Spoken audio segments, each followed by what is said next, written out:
All right, guys. Um, Welcome aboard. We are on for um, chapter 3 for today from the Exploring Leadership text. So let's get cracking with that. All right. As per usual, I want to bring up the class on the side so I can see people coming in, leaving, having problems, whatever. All right. Everybody seeing this? It's fairly clear. Same style, different content. Chapter 3. Everybody's seeing this, right? And you're hearing me well? Yes, sir. All right, cool. Yes, sir. All right, all right, God. All right. All right, so in chapter 3, we're going to be looking at in a little more detail about an introduction basically into the relational leadership model. Now, this is the model that the text is going to ask you to consider utilizing as the foundation for you to build your own leadership practice. So we want to understand this model a little bit so that we can kind of appreciate it and see whether or not it is good for you to consider for your own leadership philosophy. Now, this is just the introduction.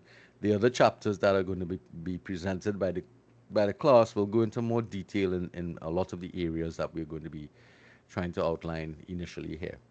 All right.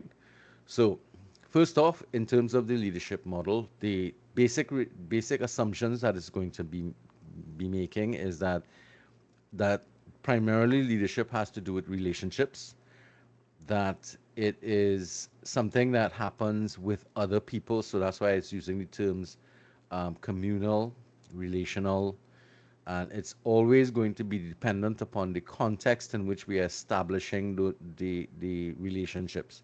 So, for example, taking up leadership positions, as I said, in a classroom setting or in the office setting is different to taking up leadership positions in a community setting or in some sort of social organization. So the context is as important as the the in relation to the type of leadership practices you're going to develop, as well as it's dependent upon the relationship you've developed with the individuals within the organization that you're working with. And when I say organization, I'm going to say it covers across the board. So like this classroom situation is I will consider an organizational structure. In this structure, it's traditional. I am supposed to be at the top as the lecturer, but as each chapter is presented, each group of students will have an opportunity to take that role of leading the class. So, in essence, it's kind of going to bring some teaching practice on for you guys, for those of you who have dreams of becoming teachers, something that you could look at. All right. So, the definition we've met before: leadership as a relational and ethical process of people together attempting to accomplish positive change. So, that's the basic definition of the model. It involves 5 areas of focus. Um, so the 5 areas is purpose, inclusivity, empowerment, ethics or ethical behavior, and process orientation. So the statement that comes from is the RLM, which is the assumption that we're making. Welcome, Ms. McKnight.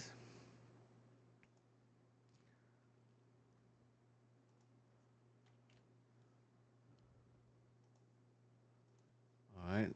The assumptions that we're making here is that the RLM is purposeful and builds commitment towards positive purposes that are inclusive of people and diverse points of views, empowers those involved, is ethical, and recognizes that all 4 of these elements are accomplished by being process oriented.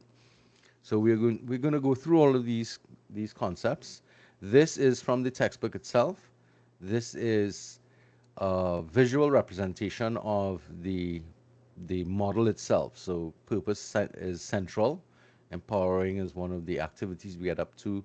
Inclusivity is one of the other types of attitudes that we need to engender, and of course, everything has to be ethical in our behavior, and then everything that we're doing is process oriented. And we'll get into explanations of the whole thing. So this is to give you sort of like a visual representation of what the model is going to look like. So that for those of us who are more visual oriented in terms of our learning, that's going to be important for us for those individuals. So it doesn't seek to describe the way leadership is practiced currently, but is a model that is proposed for developing different styles of leadership moving forward. So most of us are accustomed to very autocratic styles of leadership. Um, Having a relational leadership style is not necessarily something that you may have come across in the past. So one of the things that we might find is some of it may come across as being a little bit, um, you know, idealistic in nature. But as we go through the model, we may see some things that we would like to adopt from the five keys that we're going to be looking at in relation to the development of this thing. So let's start to look at purpose. So purpose influences the components of being inclusive, empowering, and ethical. It includes others, empowers them to use their leadership and talents. It is ethical in that it benefits others and improves the quality of life. And how that purpose is achieved is just as important as the outcome. So that in this model, leadership is vision driven and not position driven. And that's an important concept here because in a lot of organizations, especially when there's power transition or changes in leadership, oftentimes you run into an issue where the person comes in to the organization and that person becomes the focal point of the activities of the organization. And that unfortunately becomes problematic because, in essence, what tends to happen is that it takes away from a long term view of what the organization is there for and posits the leader as the central driving force of the organization. Now, what happens when that person leaves the organization, or in some instances, you have family oriented organizations where the main patriarch of the of the family is in that leadership position and there's insufficient preparation for succession planning in the absence of that individual or in the incapacitation of that individual, you find that an organization begins to splinter. So recently we had something that I was able to note from an internal sort of have some internal thing. We had Miss Bhagwan Singh died. You all are familiar with Bhagwan Singh's store, right? The organization. Yes. You all know Bhagwan Singh's hardware all over Trinidad. Yes, sir. And Yes. when just before she died, she was noted as being the richest person here in Trinidad, income-wise, wealth-wise. No, you weren't aware of that element, right? Okay, so she died recently, and unfortunately, what took place upon her death, the Bhagwan Singh organization splintered.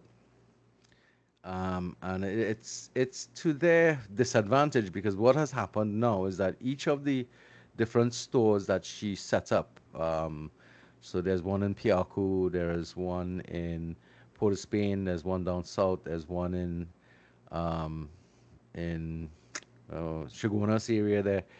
All of the different branches of Bhagwan Singh's and all of the divisions are now was split up among the siblings that the surviving siblings. So the conglomerate activity that has taken place there is no longer operational. Whereas at one point in time, you could have gone into a Bagwan Singh's in one part of Trinidad and they'd have called around to the others in case there was something you were looking for and they didn't have it at that branch. They could have contacted the others. Apparently, it's no longer available for them to do that because with the splintering of the organization, that network of cooperation between the various family members who took over the various branches seems to have faltered away, which is what one of the problems when something is position driven and not vision driven. And we'll see where that comes in to be really critical with the longevity of organizations. I saw this also happened with the Amar group of companies when the father died. Anybody here is familiar with the Amar group of companies? No, sir. So the Amar group of companies was primarily a car manufacturing plant that became the um, the franchise holder for Toyota vehicles. Sounding familiar now? So they would always talk about Amar, and that family traditionally would be the representative for Toyota Japan here in Trinidad.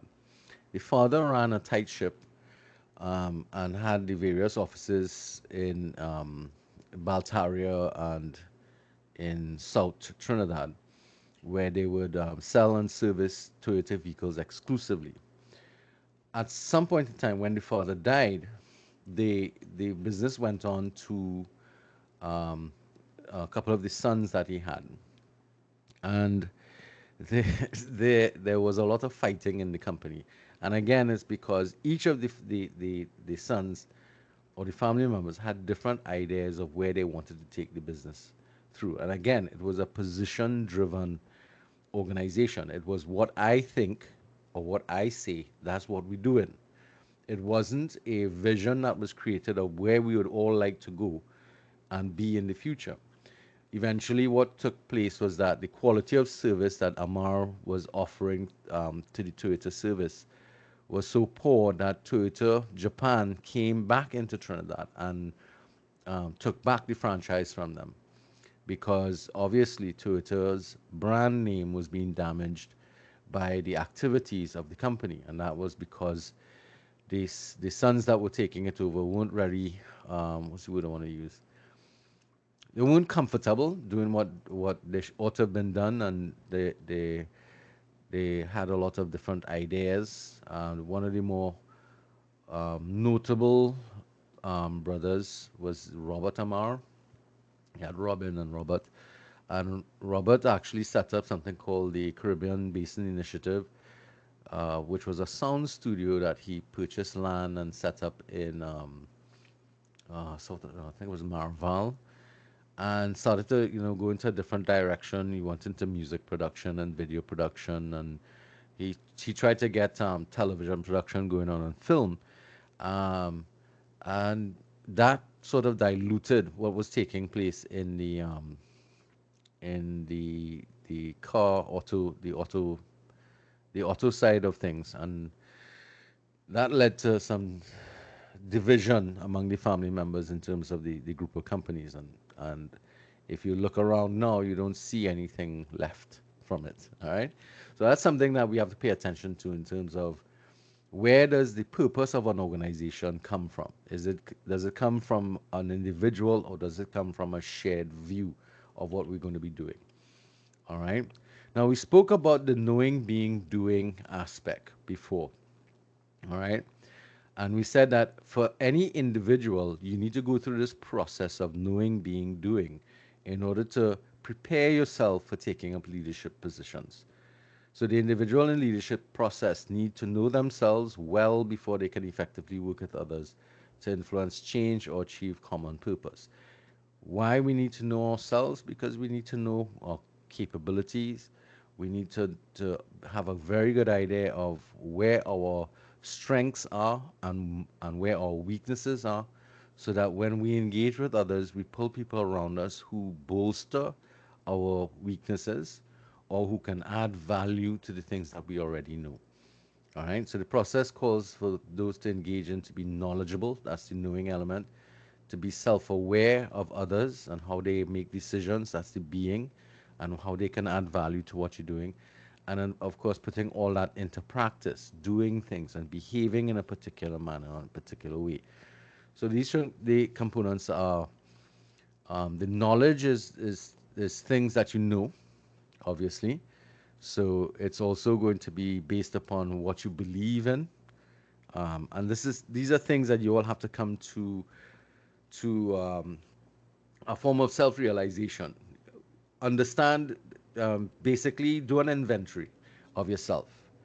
For those of you who are in business, you could utilize SWOT analysis, or you could utilize skills inventories to sit down and think about, okay, what am I good at, and take note of those things. Anybody here has ever, or have any of you all started this process of the self analysis that we spoke about as one of the assignments? Any of you all got started working on that? No, not yet. All right. Well, these are things that will come up in your analysis. All right.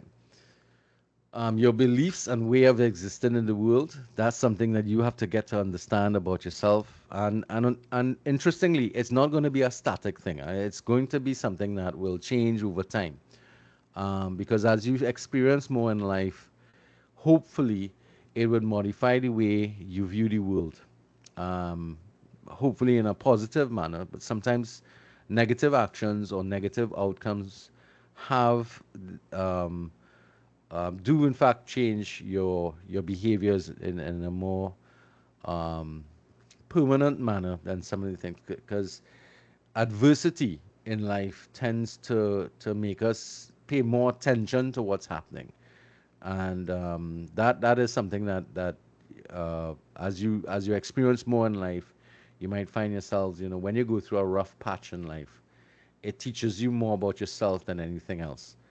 um, and it kind of embeds some of your activities or responses to people as a result. So it's something that I want you to pay attention to. That when things go wrong, pay attention to yourself. I know it's hard to think about it from this perspective, but in hindsight, look back on times when you've had rough experiences. Somebody died, you lost somebody, you had a bad relationship, you failed at something that you were trying to do.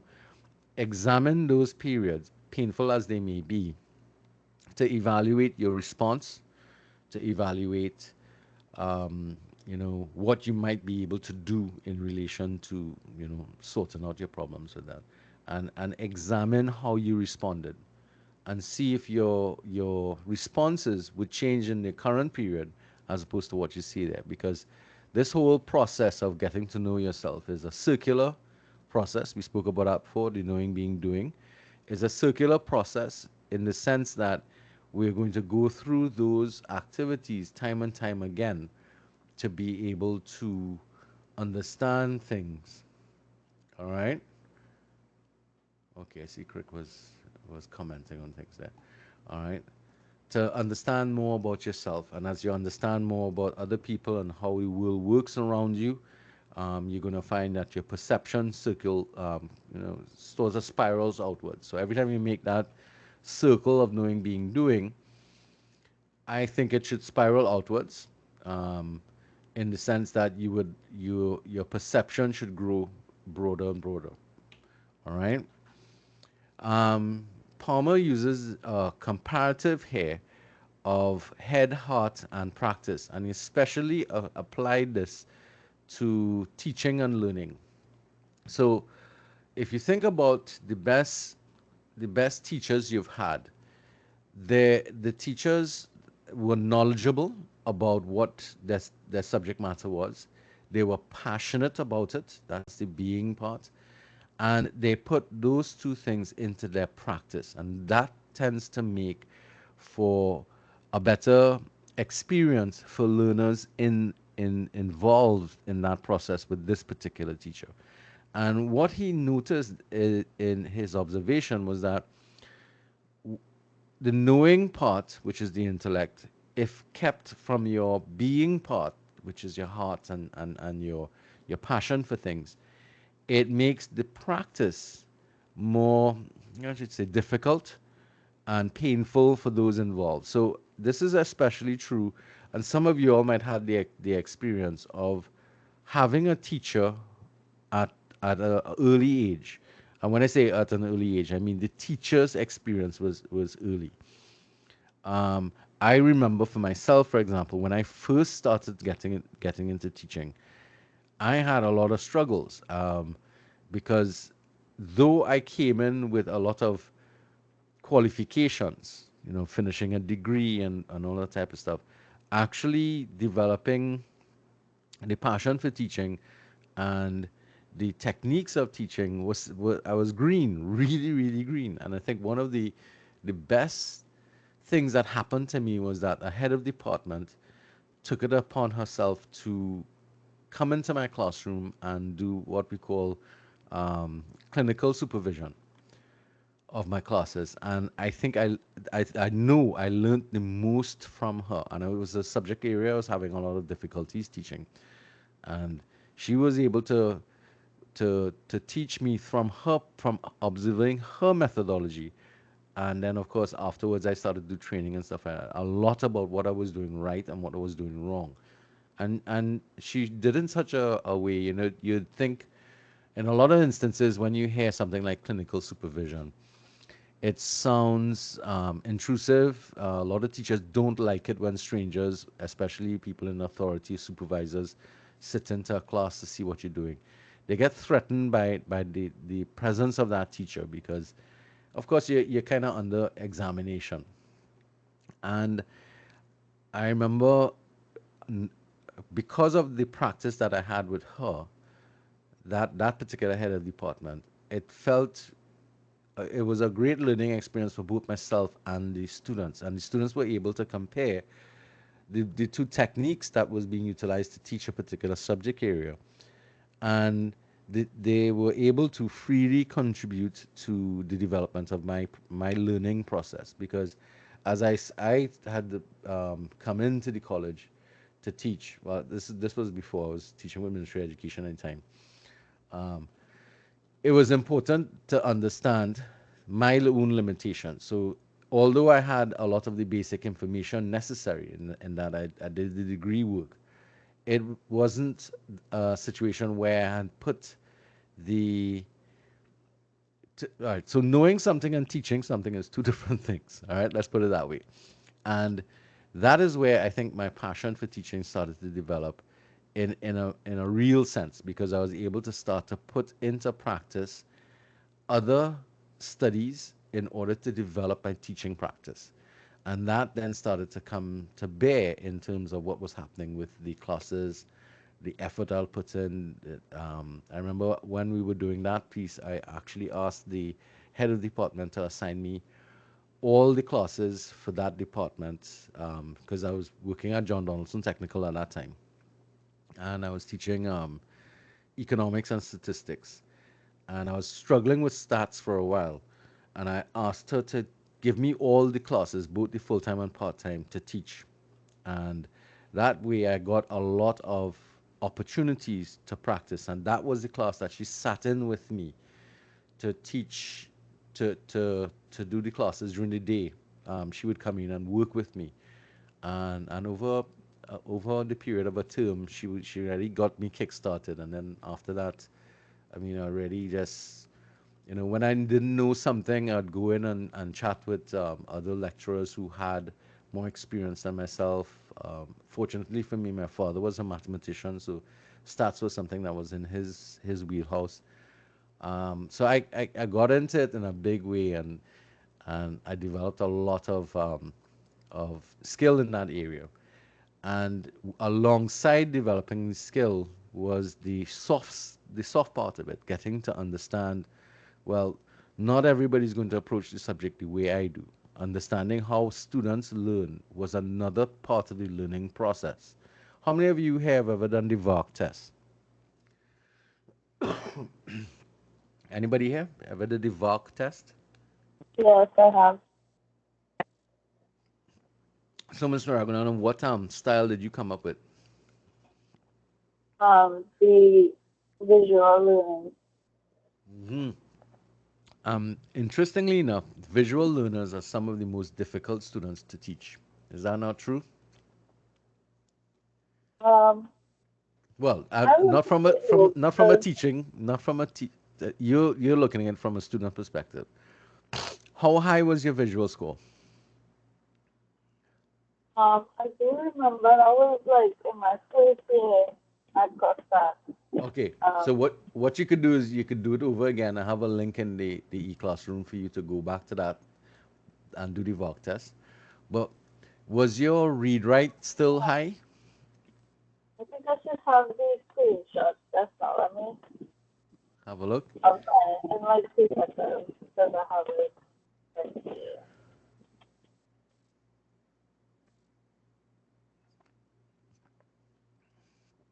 You'd have done that for FYEC 100. Yeah, I still have, the kind of portfolio thing that we were Yes, correct. doing. Speaking of which, I hope you all are maintaining your portfolios. Right. My visual score was 10. Uh-huh. What was your read write? My oral was that? Well, go ahead. Your oral was. My oral was 5. The Uh-huh. read and write was 4, and kinesthetic was 10. 7, 10. 10. So I had 2 10, yeah, visual and kinesthetic. All right. And interestingly enough, when we have students scoring high in visual and kinesthetic, the way you did, you're the most challenging type of student to teach in a class that is heavily dependent on read write and oral communications only. We'd have to make sure that you were doing things in the classroom in order to maintain your interest, first of all, and develop your skill with it. That's actually I something that, understand that. yeah. Yeah. And because your preference in learning something is to see it being practiced and to actually physically try it yourself. Make sense? Yeah, that makes a lot of sense because I'm more of a practical person. Correct, right. Yeah. You're a doer person kind of thing. Actually, Yeah, that was that's my, why for a long period of I'm a time I used to, practical guy, so it makes sense. yeah. And that, interestingly enough, our education system is hinged upon read, write, and oral. It does not do a lot for visual and kinesthetic in particular, because we can get away a little bit with visual, with PowerPoints and charts and pictures and stuff like that. But once kinesthetic comes in, it creates a bigger challenge because it means we have to actually get students into doing things physically in order to develop the understanding for the concepts that we're looking at. Um, if any of you all are familiar with primary school sits on that whole kinesthetic approach to things. A lot of, if any of you all have ever, okay, all right, see some notes there. If any of you all have ever done or aware of the Montessori system of teaching, kindergarten school, you'd realize that when you go into class there, you'd see a lot of physical things for the students to get involved with, especially things with color, um, blocks, different shapes. It's important because it provides physical stimulus for students or children who are more kinesthetic in nature, but also provides the oral and the visual to help to reinforce the read write section of the learning process.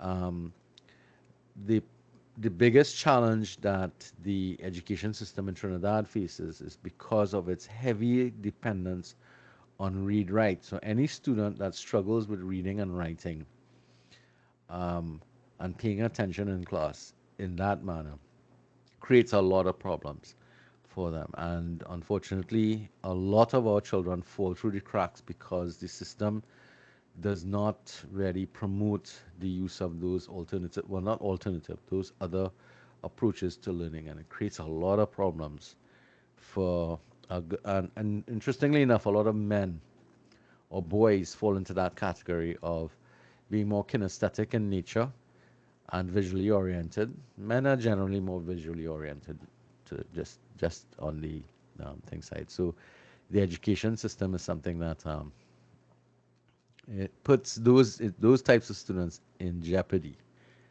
of falling through the cracks. All right. So, um, okay. So if we are to continue the process that we understand here, there's he talks about the need for synthesis of all three components in the teaching process. And as I said, this is something that you all will probably have had experience with from the position of being a teacher.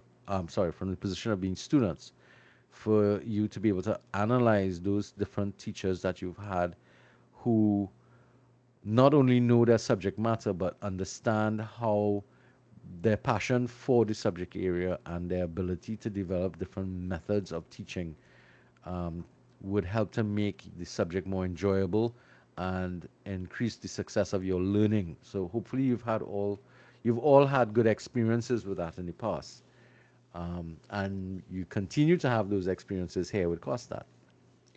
All right. So willingness to work with other people is also based upon collaboration. If you're working with other folks, you want to know that, or you want to feel comfortable that that person knows what they're talking about, that you can trust that when somebody says, "Hey, I know this," that you can believe them. Um, we have to develop as leaders, as you go on, you have to develop your competency with the knowledge and skills that you have. That's something that you also have to pay attention to. And there are four levels of skills that they talk about here: interpersonal skills, conceptualization skills, technical skills, and tactical skills. Now, of these four sets of skills, um, technical skills is probably the easiest one. That is the technical training that you're going to be required to develop um, to in relation to the subject matter that we're dealing with. So in this class, we have some radiology people, we have management people, we have accounting people. The course itself is helping you to develop your technical skills in the field. The other issue comes up is conceptualization skills, and that is the ability to think creatively. And unfortunately, again, our education system does not tend to support conceptualization or creativity. It tends to stamp it down because of the limitations of the classroom situation. Interpersonal skills, effective communication, that is something that is also something that is built into most degree programs. It's also part of general socialization. Um, and that effectiveness is sometimes hampered by bad habits that we've developed over time. And again, this means we need to pay attention to what we do, how we say things to people, not necessarily what we have to say, but how we say things. I always remember when I used to teach communications, I would tell my students, I would tell you guys, it's not what you have to say to somebody, it's how you say things to people, that you have to pay attention to. You can tell anybody anything. It's just you need to be able to find the way in which you put that information across effectively. One of the other areas that you have to pay attention to is tactical skills. The You'd realize that tactical skills has to do with your ability to work with other people, negotiations, teamwork, team building, um, working in group activities. That type of tactical skills is something that can only be developed with practice. You can learn and read book knowledge about it, but until you start to put that in practice, it doesn't help because negotiation is not an easy skill because it requires give and take, compromise, and sometimes being firm in your position. But at the same time, there's a huge issues that come up with that. Now, there was a professor who was one of the leading professors who developed the model for the UTT campus, or the UTT, University of Western University of Trinidad and Tobago. In setting up that model, I remember in one of his speeches to the population, especially in the because he was a graduate, or he gave a keynote address at one of our graduations. He spoke about, and he's primarily in the oil field, or the oil, and gas industry, comes from that area. A lot of technical skills there. He always spoke about the technical skills being the easiest skills to acquire, but the soft skills, that's the term he used for the other skills, required to take up leadership positions and also to just generally work in the field successfully, were the skills that they were having the most amount of challenges with. And that had to do with the conceptualization, the or creativity, the interpersonal communication skills, and other tactical skills. He talked about those were the ones that lacked the most. Those skills of understanding people, listening, you know, creatively thinking through problems, being able to work with others. He said those were the skills that the country was most lacking. Technical skills was the easiest thing that they could have sorted out by the training and the programs that they set up. But the other skills, he really referred to them as being the most critical and the least developed in the organizations. So it's something for us to pay attention to. Um, and it is interesting that a lot of times we wait for people to arrive in leadership positions and then send them to get leadership training for whatever reason. That's something that happens in a lot of those organizations. All right, so more specifically in terms of the being element, here we're talking about our values and our belief structure. What are the elements that hold you together as a human being? What do you consider to be right and wrong? Those are the things that define you as a an individual. It defines you in the concept or the context of being human, basically, and it really it sits at the heart or the root of who you are as an individual. You need to get to know those values, those beliefs. Very, you have to become really intimate with that element. Um, you really do. You have to pay attention to that because it becomes the basis for how people will look at you, what they think of you when you you know. I mean, how many people around you do you consider, do you respect to the point of, I would listen to whatever this person says? Or is everybody around you somebody you have to add grain of salt with, as the the parlance goes? Eh, or how many people who the phrase, if he says run, stand up, and if he says stand up, run. How many of you have individuals like that around you whose character you don't trust? And that's important. It's important for you to assess yourself in that context because other people would see you the way, well, they're going to see through a lot of your, um, if you try to fake it's not going to stand up to scrutiny. So that's something you have to pay attention to. And if you find yourself failing in that area, it means you have work to do.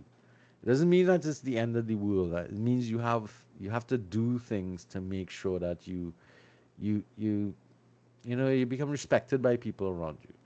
That in the area of your activities, in the area that you excel in, where you spend the most amount of time in your job or in your home or whatever, or in your community, that people look upon you as a valuable person, that they would listen to what you're doing. All right. And of course, again, putting all that into action, always the doing part. That part is, you know, you can't influence other people if people don't believe that you are the person you say you are. So it's sort of like, you have to there's a term we use for that. You have to walk the talk kind of situation. All right. So, in terms of this area, the doing part, sometimes leaders fail to act because of indecision due to a fixation on perfection. Now, interestingly enough, that is indicative of a lack of risk taking, and that's another feature that comes up in a lot of organizations, and it stems from a fear of failure. And what ends up happening is that organizations or communities that suffer from this, they end up stagnating because you have a situation where nobody wants to do anything because they're afraid to fail, or they believe that they can't do it because they don't have everything necessary to move forward. So you have a fixation on perfection, you have an intolerance towards mistakes, and it leads to we don't want it to make mistakes, therefore we are saying we're not going to take chances. Interestingly enough, in life, you have to take chances. If you don't take chances, what's going to happen is that you're going to stagnate. Nothing is going to happen. All right. You have. It's sort of like learning to play an instrument, a musical instrument, or just to learn to play. At some point in time, you have to sound like an idiot. But if you're not, you can't tolerate failure and you can't tolerate taking chances of performing and making mistakes and sort of making an idiot about yourself. That fear is, and I know about that from a personal point of view. A lot of times I've found myself in the past refusing to do something because I was afraid of how stupid I would look. And unfortunately, those were learning opportunities that I gave up because I lacked the confidence to take the risk. I've worked in organizations where this fixation on perfection stagnated the organization, so we did nothing as an entire organization. And this is because the leader was waiting for, all right, we had to get this in place and that in place, we had to get this budget in place, that, and we did nothing for a long period of time, and the organization didn't grow. We had a change in leadership, and all of a sudden, with the partial resources we had available, all of a sudden, one set of growth started to take place in the organization. And it was the same bundle of resources, but it was a different attitude because there was a willingness to take a chance. If we didn't make it, well, we'll get better. We'll do it another time. We can't become anything without putting something out. And I learned some really important lessons during that period there. All right, so learning, therefore, has to be part of that knowing, being, doing, because we have to understand ourselves, and that's a learning process. We have to understand how other people think about us. That's another learning process. We have to act on what we're doing and behave in a particular manner. That's another learning process. Everything is developmental in nature. So if we have to do all this personal learning, then we have to promote this thinking through the organizations that we lead. And we have to do so by promoting our own through our own practice. We have to be seen learning. All right. We have to help others in their learning process, sort of like what I was talking about with the teacher the head of department who came into my class and helped me learn how to go about teaching subjects, and how to learn about teaching concepts and ideas. And by creating a culture in the organization that promotes learning rather than shuns that shared learning process. Now, this is a really interesting one here because a lot of times, in even in learning organizations, like schools, you'd find that teachers don't teach each other.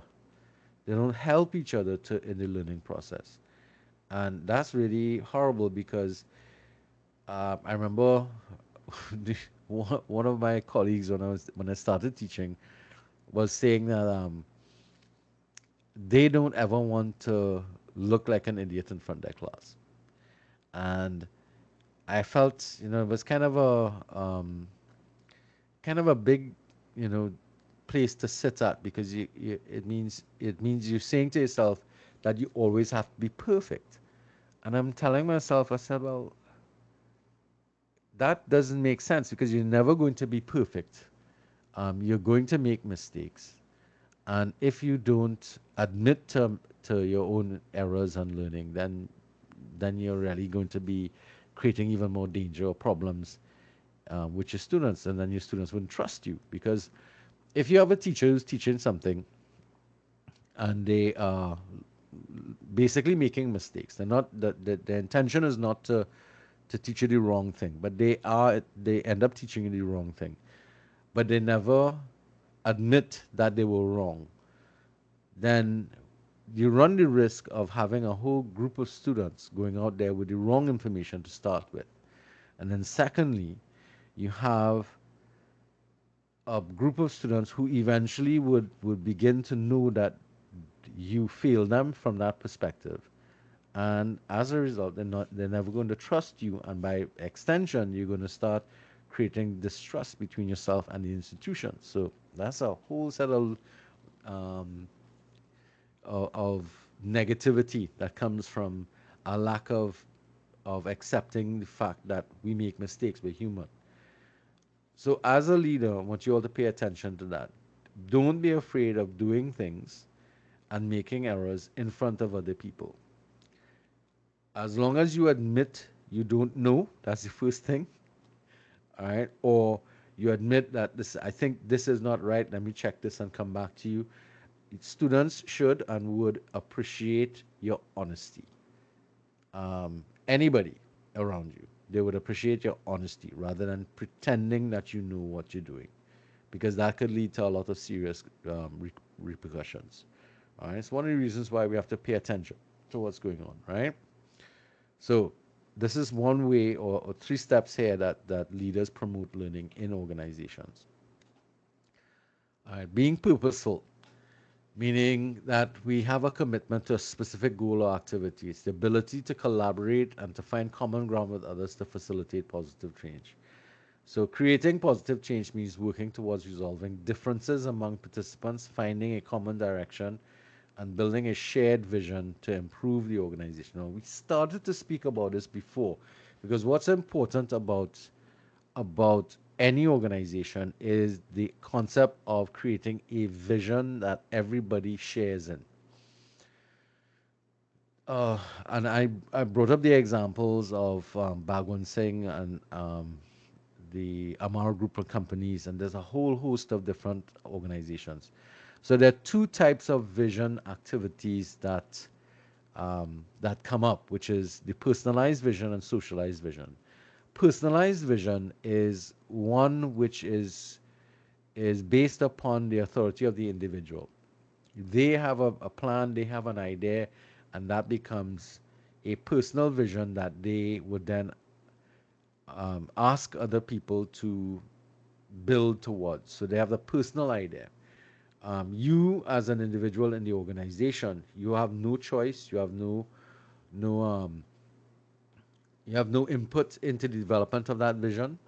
And therefore, if you are brought into the organization, you are just told, this is what we're doing, and you need to do this so that we can get that. So it unfortunately creates a situation where there's a disconnect between the vision that is presented to you and your participation in it.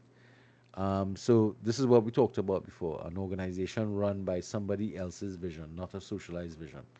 So a socialized vision is a harder concept in the sense that it is a vision that is developed by an organization by bringing people in the organization together to develop a shared vision of where we want to take the organization moving forward. Now, many of you know this because at the beginning of Costat's creation, um, I was fortunate to be involved with it back in 1997. We started the process there.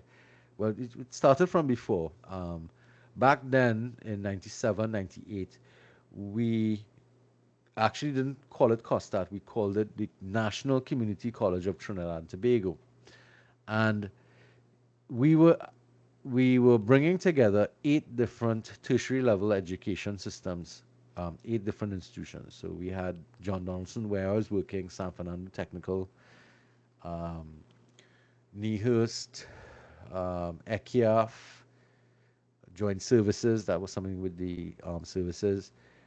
Um, we had a number of other places. GVC, which is the Government Vocational Center down in Point Fortin.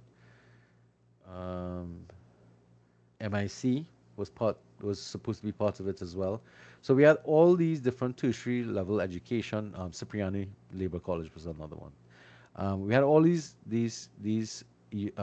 organizations doing technical training and tertiary level education, but there wasn't any unification of what was going on. There was no collaboration with what was taking place. There was no transferability between one institution to another, and therefore the ability of students to access tertiary education was very limited because each of those institutions had limited resources. And for example, John Lee, we only took in literally every year, we would academic year that is, we would only take in 50 students, 25 full time and 25 part time. And we eventually extended it to 30, 30 by 30. So that meant out of a population of um, 10 to 15,000 students graduating every year, or 20,000 students graduating every year, very few students were able to engage in tertiary level training and education. The participation rate at that point in time was about 5%.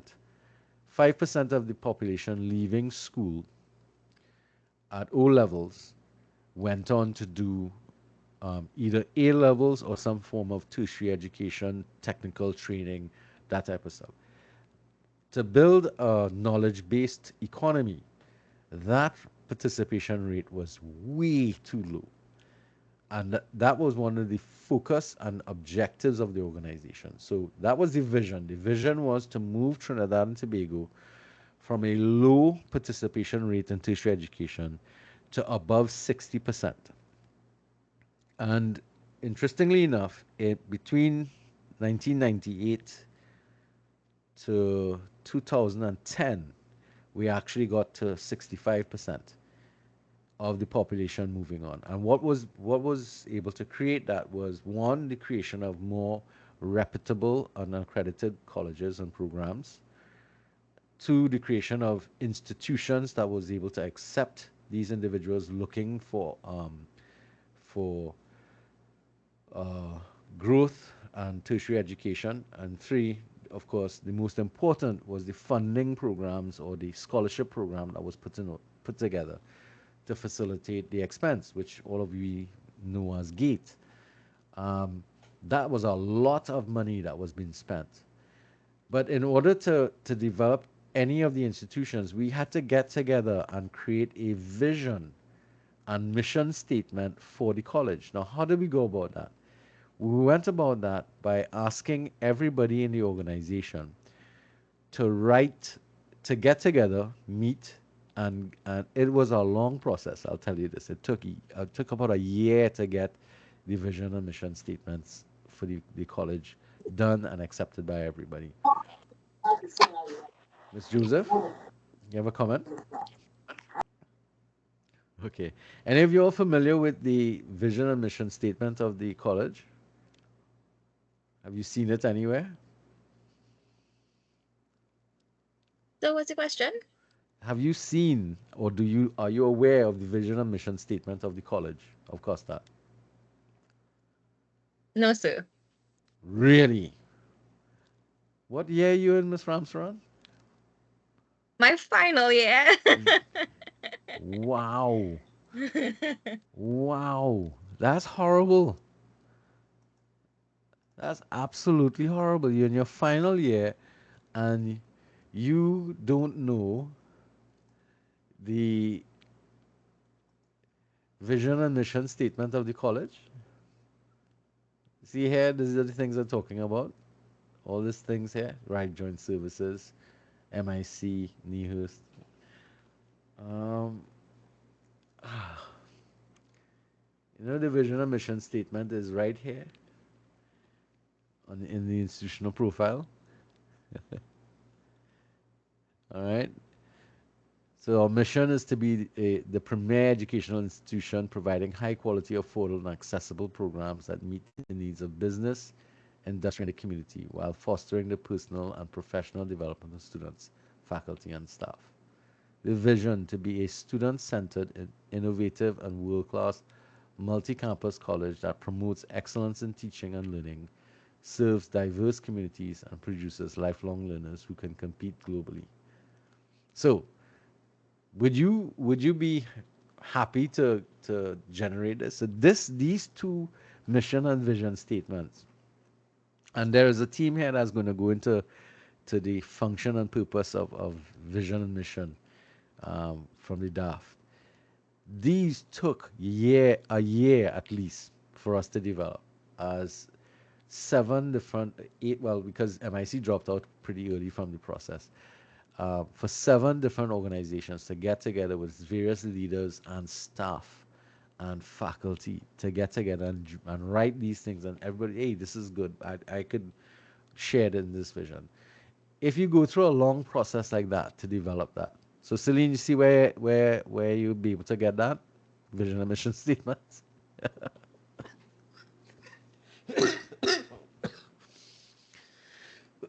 If you are part of the process of developing and sharing the mission and vision statements of an organization, you feel a sense of investment in it. And that helps to develop your level of high levels of commitment from the individuals who are working in the organization. The problem with that, though, is that that vision and mission statement was created 25 years ago because the organization came into being in the year 2000. 25 years ago to now, I think I'm one of the last set of original stuff from back then. Um, Quite a few of us still there, but most of us getting to the age where soon we'll be leaving you guys, because we're getting too a little too discrepant to be around the organization. So the process therefore requires that when we bring new people into an organization, what must happen? Anybody? If new people join the organization, what must we do? Come, tell me. What do you think we need to do? Let me ask somebody. Jenna,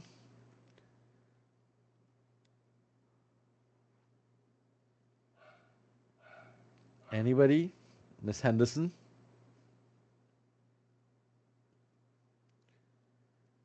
you're hearing me, right?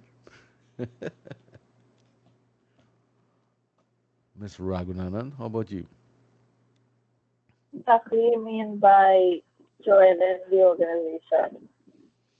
When you go to work for some organization, um, what happens? What should be done to you or with you when you come into an organization that has existing vision and mission statements? Well, provide kind of a training session or Uh huh.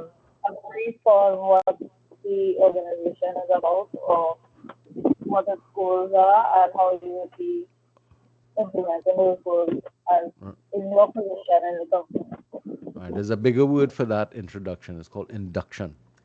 And it generally requires effort on the part of the organization to induct new faculty, or new staff into the aims and objectives of the organization. That's a really important element that is critical to the continuation or the continuity of the organization. The existing groups of in the organization have to not only during one induction ceremony or one induction element, but throughout it the organization's existence, you have to create a situation where you are constantly reinforcing the vision and mission statement with everybody around you, and that everybody's involved in sharing it, all right? Because vision's supposed to animate and transform people into doing things in order to make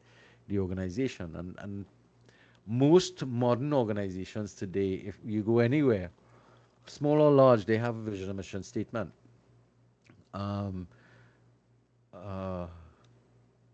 even departments separate and have their own vision and mission related to meeting the requirements of the wider picture of the organization. So it's critical because that vision and mission gives purpose, and that purpose is something that cements our actions, moving us forward.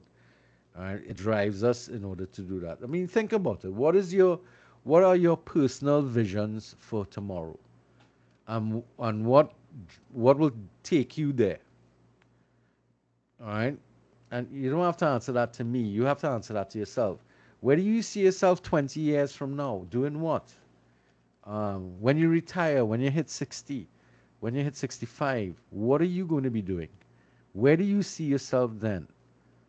All right. I mean, I know it might be difficult for people who are younger to start thinking like that, but then, okay, picture yourself at 40 years. Where would you like to be? That's a vision. But it has visions and missions have to have certain characteristics because you can't have hairy fairy concepts and ideas of where you want to go.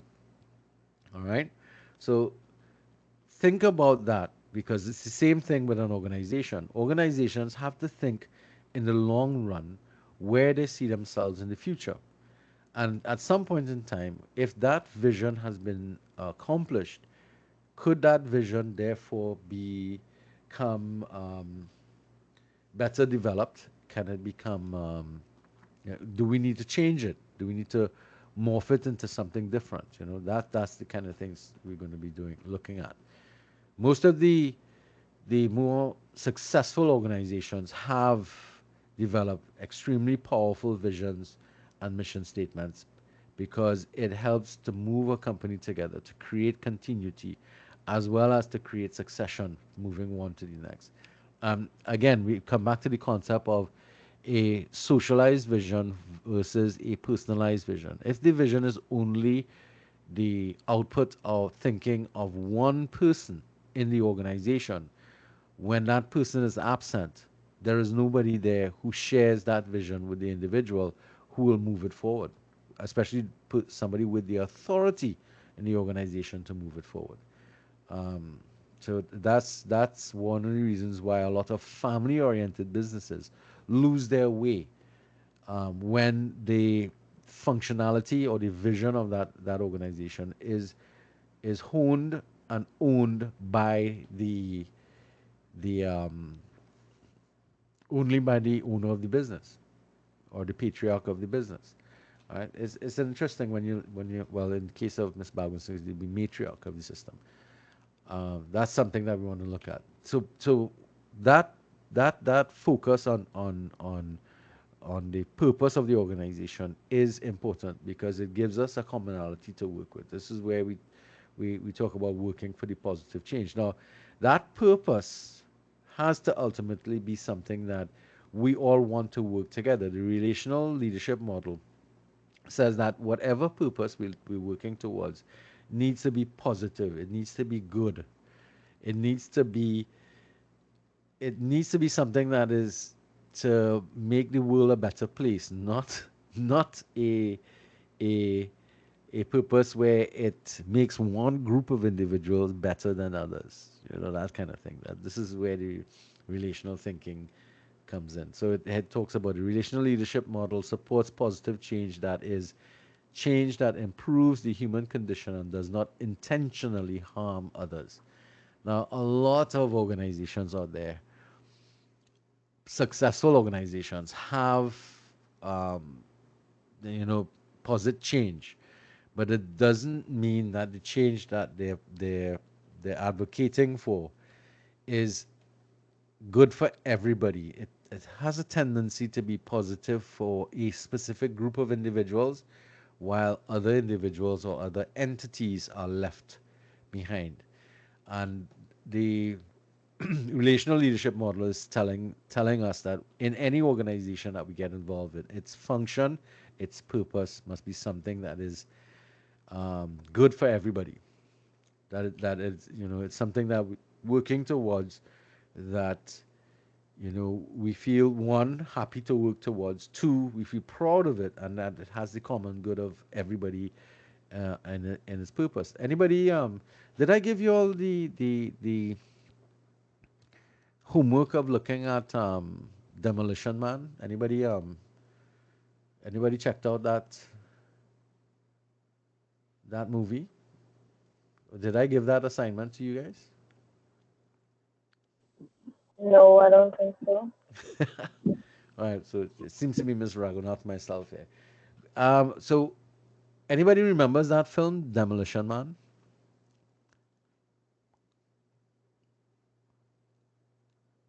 I've not seen it. No, No, sir. no.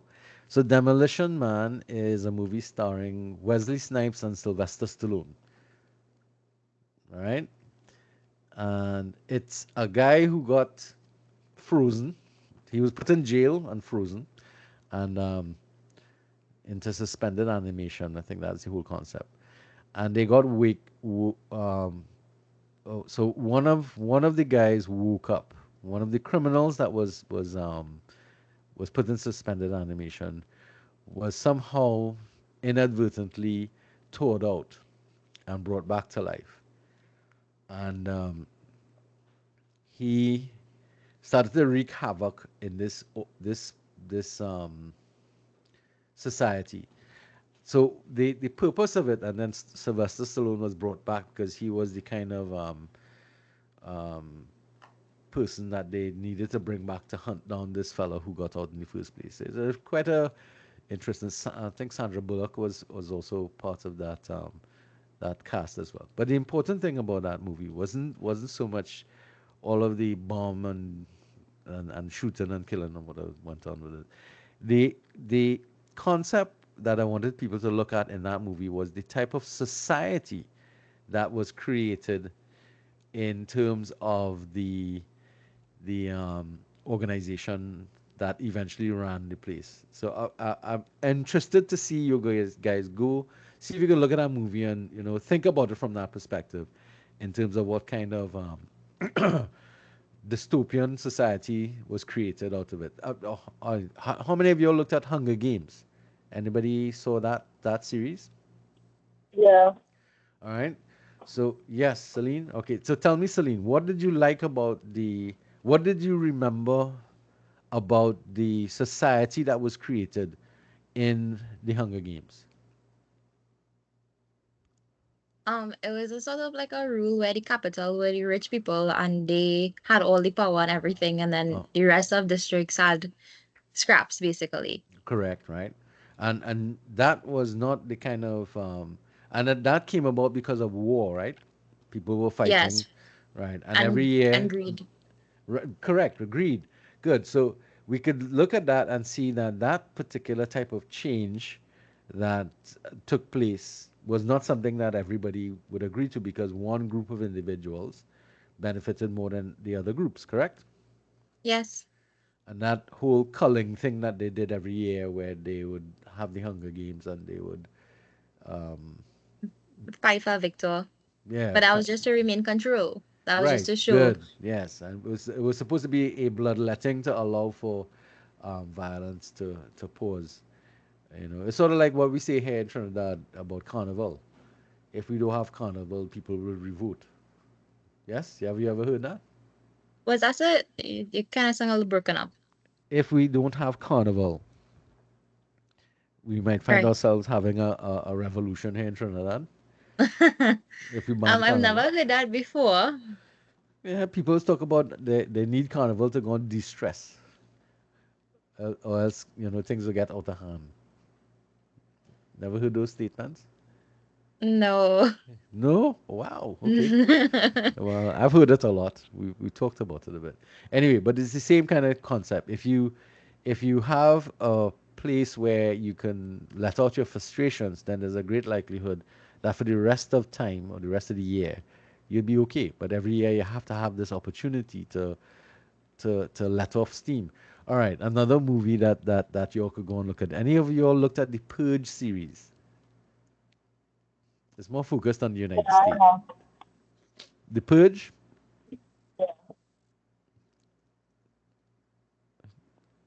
I'm not sure, Ms. Raghunandan. I'm not sure if I'm hearing you. Yeah. hear me now? Not very clearly, but yeah. But do you familiar with the Purge? Anybody else has familiar with the Purge series besides Miss Raghunandan, who I can't hear quite well? Now, Yes, that's much better. Yeah. So you're familiar with the yes, Purge, right? yeah. Right. But that one is more political in orientation because that was about a commentary on uh, different type of government system. Yeah. Mm-hmm. All right. Can you think of any other um, any form of change that you would like to see around us that is positive and would improve the world? Let's say that let's say we'll just improve Trinidad for the betterment of everybody. A common type of goal. What do you think? I know put an altar weight on you. Anybody? Yeah, What kind of that's change kind of would you hard to you? like think Yeah, about. it is. It does. I understand. But what that's something I want you all to think about. What organizations working towards some form of positive change can you identify who you'd be willing to work for, that to put in a lot of effort for? Because that's ultimately what you're going to end up doing, is working for an organization. But to what end? To what goal? That's something that you have to pay attention to. All right. Okay. So we're gonna get stuck here, but we understand this whole concept of the importance of the purpose of the organization. Not only must it be something that is socialized that we all agree to, but it should be, according to the model, something that is positive. Now, for us to be, and this brings us into a concept of change theory. Now, there is the last chapter that's going to be presented that's going to deal with change in a big way. And one of the issues that comes with change is that change is difficult to do because people generally prefer where we are. Change means we can't, we have to become uncomfortable before we become comfortable again. And that happens because we become accustomed to the patterns of life that we've developed. And once we have to make changes around that pattern of life, it becomes uncomfortable. All right. So, change theory says that the change usually starts because there's some sort of triggering event. So, let's take the pandemic, for example. The pandemic was a trigger event for the college. We had to make adjustments to our teaching and learning systems in order to facilitate the continuation of the organization during that period. So, what took place was that trigger event created a change process or an unfreezing process. We made changes, and unfortunately, you have this concept of once you make the changes, you kind of fix things back again. The intention, however, with more modern systems is rather than going from unfreezing back to freezing, is to go from unfreezing the organization based upon the trigger events and staying in some sort of malleable format, or what they call a slushy format, to be able to continually make changes in the organization. The problem with being slushy is that it does not lend itself to a sense of permanency, which is something that as people we like around us. We don't like things being too variable. We want things to be relatively, um, more or less kind of solidified so that we have an idea of every morning when I get up, the world is going to be a more constant place. And if we remember when we looked at chaos theory is telling us that we ought not to look at the world like that, but we ought to be looking at the world as something that is constantly evolving and changing, because we are in essence in a time of a lot of changes that are taking place simultaneously. Unfortunately, again, I have to come back to this. Our education system doesn't lend ourselves to that kind of thinking, because our education system still teaches us that particular patterns and modes of behavior are what are required of us. That the world is a safe and orderly place, and the reality is that it's not so. And therefore, we should be in a more um, slushy position or malleable position so that we can make changes quickly to adjust for the environments that we find ourselves facing. So that's something that we have to look for. So not only are we looking at positive change, we are also making sure that we are shared in that idea of change. So that's where the motivational part of leadership comes in. But we also have to navigate that change and create a situation in which change becomes easier to address or to achieve moving down the road. So we can't become fixed again. We have to remain in a flexible orientation. But human nature makes that a little more uh, impractical because we always look towards things being relatively organized. All right. Anybody here has OCD? No? Nobody here has OCD? Because OCD people or that whole concept of OCD is kind of based upon that thing, that problem. Organizations involved with change, um, it's time consuming because I remember when we were transitioning the college out of the secondary school system of the academic year into the semesterized system that we run in the college now, it created a lot of problems who migrated from the secondary school system into the the college system. It created a lot of difficulties when we were making that process, and it took a lot of time to make that transition. And a lot of people along the way just walked away from it because they of course grew accustomed to a particular type of behavior. So obviously with youth, you find that you're willing to take more chances. The older you become, the more fixed you are in trying to get stability in your life, and that is always going to be a feature because as we get older and we realize our mortality, we're going to be more cautious. We're going to be more anxious about where we find ourselves and the people that we have responsibilities for. So that's something that we have to pay attention to, because your time in your life, your level of development is also going to have an impact upon your perception and thinking and life assumptions that you're going to be utilizing across the time. All right. So let's leave change for a bit and we're going to go to inclusivity. What does that mean? This is the second part of the process that we're looking at here. All right, so being inclusive meaning understanding, valuing, and actively engaging diversity in views, approaches, styles, aspects of individuality such as gender, sexual orientation, or culture that add multiple perspectives to a group's activity. So, this is what inclusivity speaks to. Now, um, this is the challenge of being inclusive. So, how do we start to get that? No, so first and foremost, why should we be inclusive? So we need to be inclusive because we require the perspective of the different individuals from different approaches or walks of life to help us examine the issues and problems that we face, because that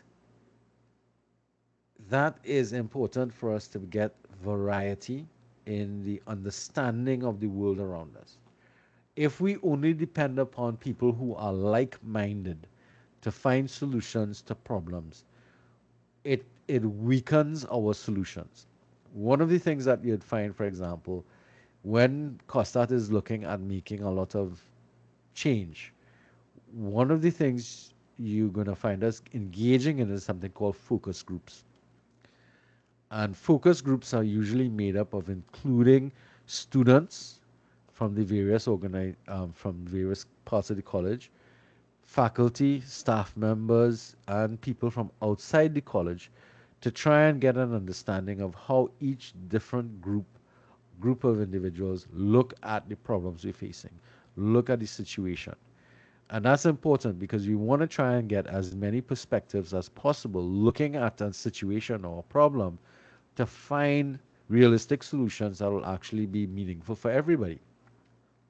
We can't only make the changes based upon our own perspective from a faculty point of view, or because again, too many people from a similar background is likely to agree upon a very specific direction, and that leads to problems. Okay, that leads to a lot of problems, because it means that the only perspective we're paying attention to is the that group that is meeting. So being inclusive as a leader means, one, we need to be willing to have people of varying walks of life become part of that organization and valuing their contribution into the decision making process. That is problem number one, because all of us have bias. We are biased towards different things, and we have both positive and negative bias towards different parts. Some people have problems dealing with people who are overtly um,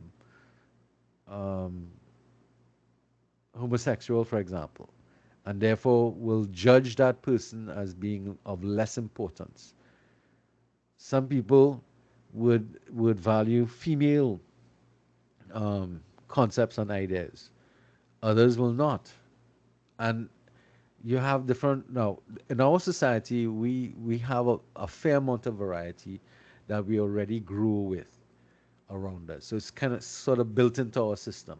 But if you look at countries where there is a sort of what's the word I want to use, a sort of monoculture that exists, you'd find that those places have a tendency to experience something called groupthink, meaning that everybody is thinking the same way because we are all from the same group. Groupthink is something that is dangerous because the organization gets stuck in that groupthink and can't perceive the ideas coming from a different group of individuals who look at the world differently. And the reason why they look at the world differently is because they're brought up differently. They come from a different walk of life, a different experience. So all of these varying experiences, perspectives, and ideas have to be valued, because if, as a leader, it is your job to try to bring these varying concepts and ideas together, even though it may conflict with what the mainstream wants or what the mainstream thinks. So there's a whole lot of work that is required for leaders to be inclusive. It's not an easy process, because in a lot of instances you have to break down status quos that exist in organizations. Um, as I said, in Trinidad, we are kind of built in to variety. But even within that built-in variety, there's a problem that where we may marginalize some individuals from various groups, and we have to be careful of marginalization, because if once we marginalize them, we make them feel less valued, and if you feel less valued, you're not going to put out as much in the organization across the board. All right. So, as part of the process of being inclusive, we talk about listening with empathy, communicating effectively with these individuals, being civil, um, looking at the differences that individuals bring to the organization as a positive and not a negative.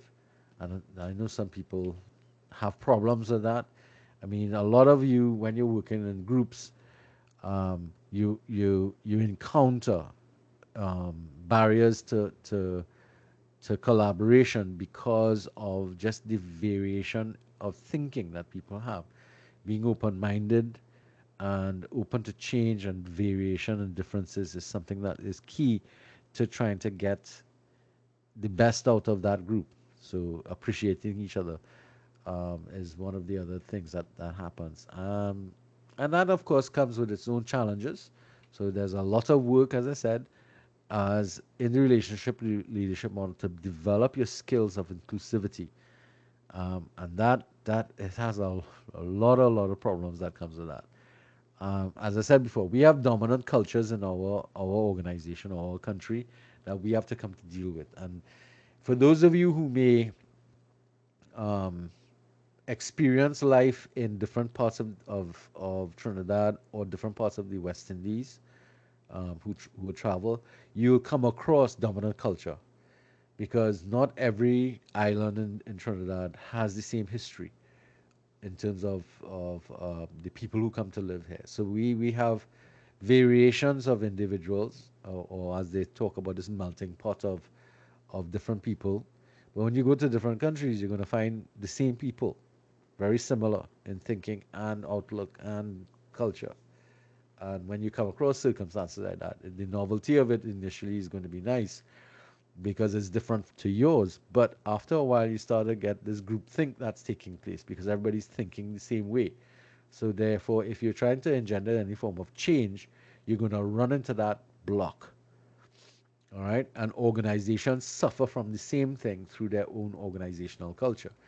Um, in fact, this weekend I was chatting with an individual who's having problems, having taken up a leadership position in a school in a rural environment, and she's coming across organizational culture that is negative to the changes that she wants to bring to bear, and that's causing some problems for her. So therefore, she's having a lot of challenges with that. So she was asking for some help in terms of what to do, and it's something that you're going to come across. So it's not only dominant culture in terms of the country itself, but also in the little community that you find yourself in.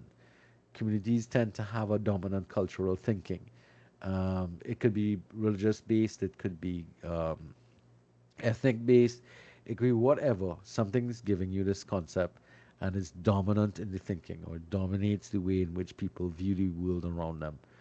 And you come with a different view, a different perspective, and they kind of look at you funny and say, "No, where you coming from? You kind of, you're kind of outside the box. We don't think like that, right?" So you have to think from that perspective as well. All right. So they talk about here the language of inclusivity, and there's of course a chapter that is going to be presented later on about being inclusive. So you would have to pay attention to that chapter as well.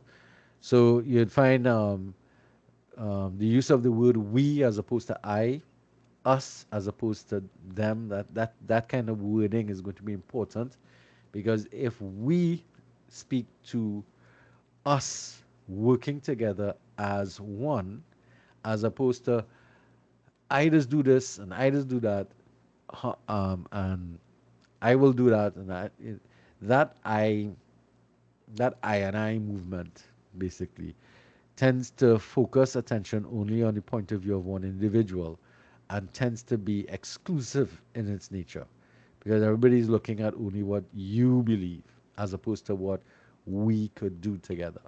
All right. So that's inclusivity. In terms of the area that will deal with this specifically is in the chapter that deals with working in groups and teams. So we'll look at things like consensus building. How do we come across making decisions in groups is by trying to find consensus. But you have some of the actions that take place in groups that that sometimes create problems because consensus modeling can in itself ignore smaller elements of the organization. So we have to pay attention to we have to be careful with how we arrive at consensus. Now, um, voting is not necessarily a good way to make decisions because you can have voting that marginalizes small groups within your organization. So although you get the majority rule, that majority rule may also be because of what dominant culture exists in the organization. And the minority that does not agree will feel alienated and marginalized by the organization's decision making model. So you have to be careful with how you come about consensus. Consensus really is a longer process that requires that everybody eventually is convinced of the position that you'll be moving in. It does not mean that the position initially offered to the group remains the same, but we find a consensus approach to getting a job done or getting achieving a particular goal. So you might come in as a leader with a particular set of activities you want to do to be able to accomplish a particular goal. But in finding consensus, you might find that instead of only of two particular activities, you have to include a third or fourth because it in your thinking, your perspective, you did not take into consideration certain things that the smaller groups or the minority groups in your organization can see as being methodologies of getting things done. The process, therefore, is one that is time consuming and unfortunately is not built for fast decision making. And that is a part of decision making in an organization that becomes problematic because if an organization becomes too large and there's too much time taken in making some decisions, it makes the organization unwieldy and likely to start to experience a lot of diminishing returns because the bureaucracy or the red tape, as we say, in order to make decisions becomes too problematic. And that is one of the things that we have to pay attention to. All right. When we are being inclusive, we also have to think about, and I spoke about this before in terms of stakeholder meetings or focus groups. You can't only look within the organization, but you have to look outside the organization, shareholders and stakeholders. Those are people who are they benefit from what you do, and they have a stake, therefore, in making sure that you continue doing what you want to do, so that they can benefit from it. And shareholders, people who also participate in the activity, but from outside the organization, your suppliers of goods and services and so on. Those people are shareholders because your success gives them success. It makes sense? And the stakeholders are those people who are invested in the output that you make. So, for example, the Ministry of Education or the Ministry of Health is one of our stakeholders because they benefit from the graduates we are able to put out who are qualified. Um, Making sense? The business environment around us, they benefit from the trained people that we put out. So they are also stakeholders to the organization. And we need to find out what they think. We need to get their perspective as well. We have to include them in the decision making process in terms of how we design things that are going on. And as a leader, this is part of your responsibility to be open and inclusive to these individuals and trying to get them to contribute to your thinking in a meaningful way. All right. And a positive manner. You want them to be in this area here being supportive. All right. But anybody in outside there, they're not all going to be in this position of being in a level of high support and high importance. A lot they may support you, but it's not really critical to them. They have low dependency. All right. So not everybody's going to fall here. So different strategies are going to be required to treat with stakeholders and shareholders outside of an organization based upon where they fall into these things. So you have to be able to analyze, therefore, the people who are your stakeholders and shareholders, and that way that determines the strategies you're going to utilize to be able to work with them. All right, based upon this is a very simple model here from Bryson and Cosby, but it does tell you that there are different types of stakeholders and shareholders you're going to have around you, and you therefore have to create the strategies to deal with them. That makes sense. All right. Okay, so let's go to empowerment. So, um, empowerment really is two-dimensional in nature. One, the sense of self that claims ownership and a place in the process in the organization, and two, the sense of what the organization is set up that promotes that involvement of people in the thing. So it's two elements: the creation of an attitude in the individuals in the organization to take control and to take ownership of what has to take place in the organization, and two, to set the climate in the organization that encourages that type of thinking and that type of participation.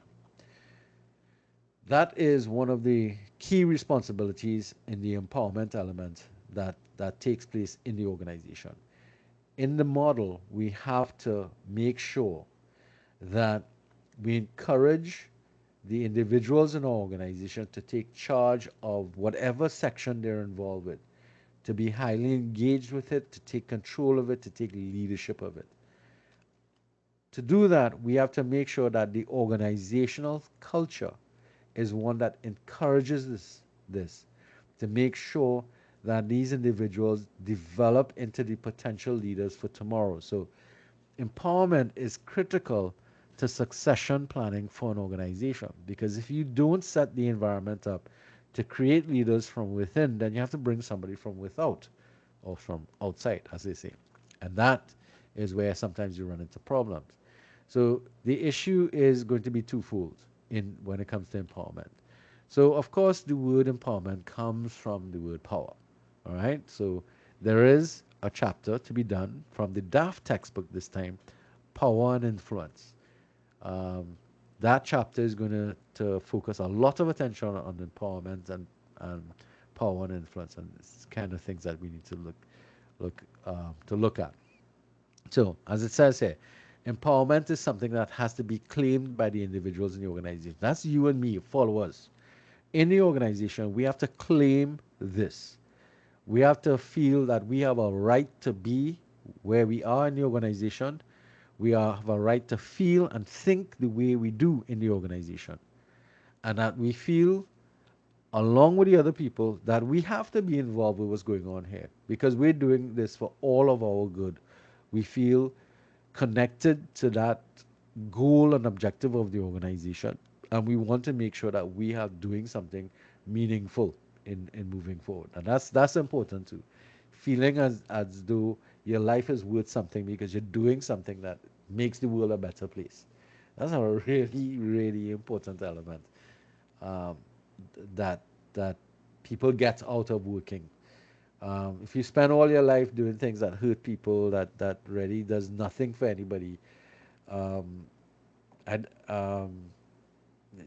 those dead end type jobs situation, you're not going to feel as if you're contributing to something outside yourself. That sense of self actualization that in the hierarchy of needs that Maslow talks about, self actualization of feeling as if we're connected to the world and we're contributing meaningfully to the world around us.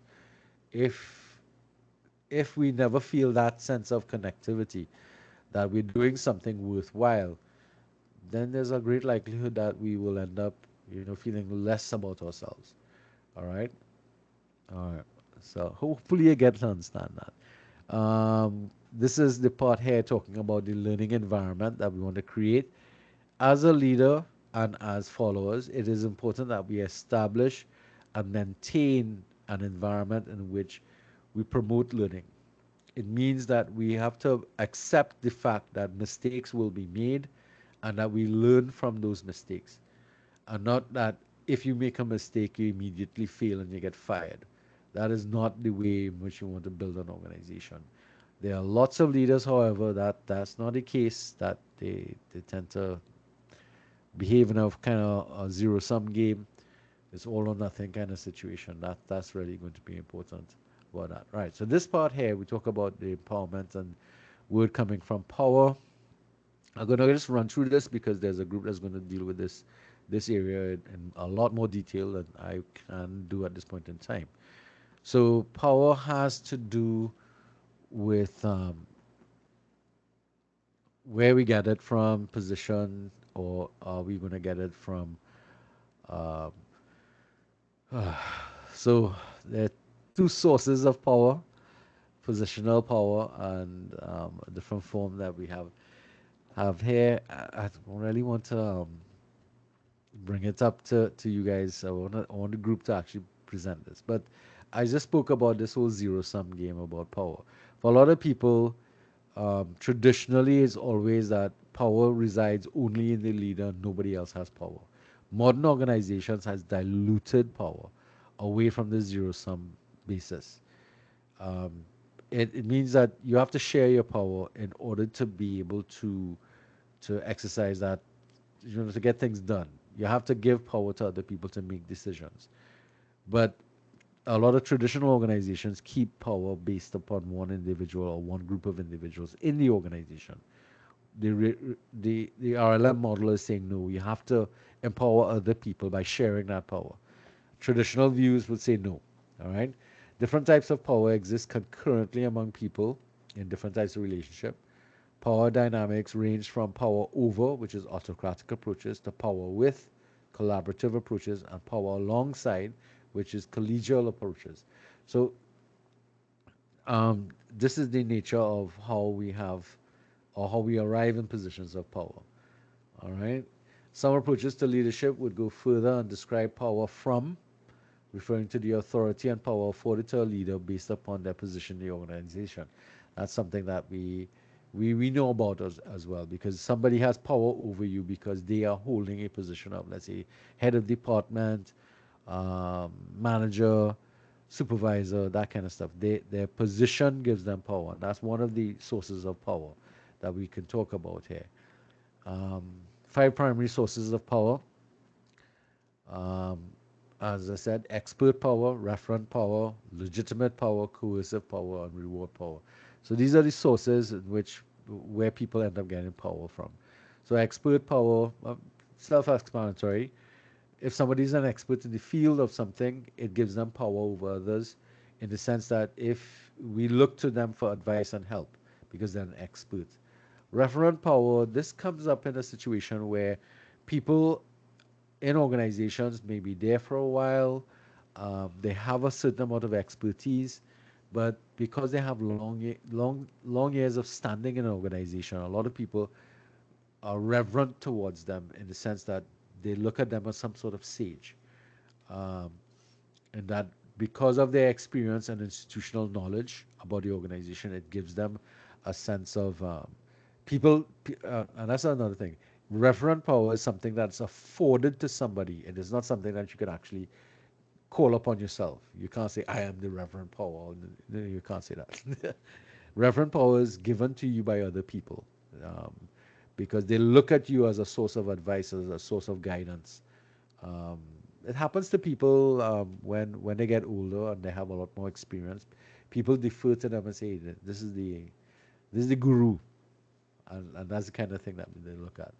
As opposed to that, you have legitimate power. It's the third form. That's power based upon positional situation. Careful with this one. This one's dangerous to use. Then you have coercive power. Your parents use this a lot.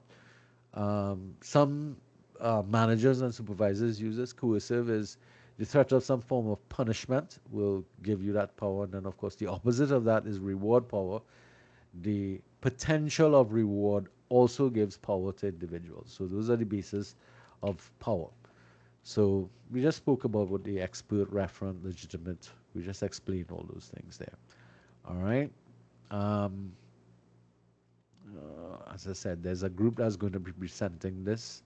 So I don't want to touch on it too much. I want to let them do the teaching of the base of it. All right. Let's see where I can get to. All right. Understanding. All right. So attributing power to others is something we often do. I think that came up here. So legitimate power announces a plan to give that power away. All right. Okay. So oftentimes we don't exercise the power that we have. And because we are unwilling, in this case here, somebody who comes in with positional power, meaning the manager or something, they announce a plan. Um, we give that power away when we stay quiet and we don't question, well, why are we doing this? Um, and that happens a lot in organizations, especially strategic meetings called on a Friday evening.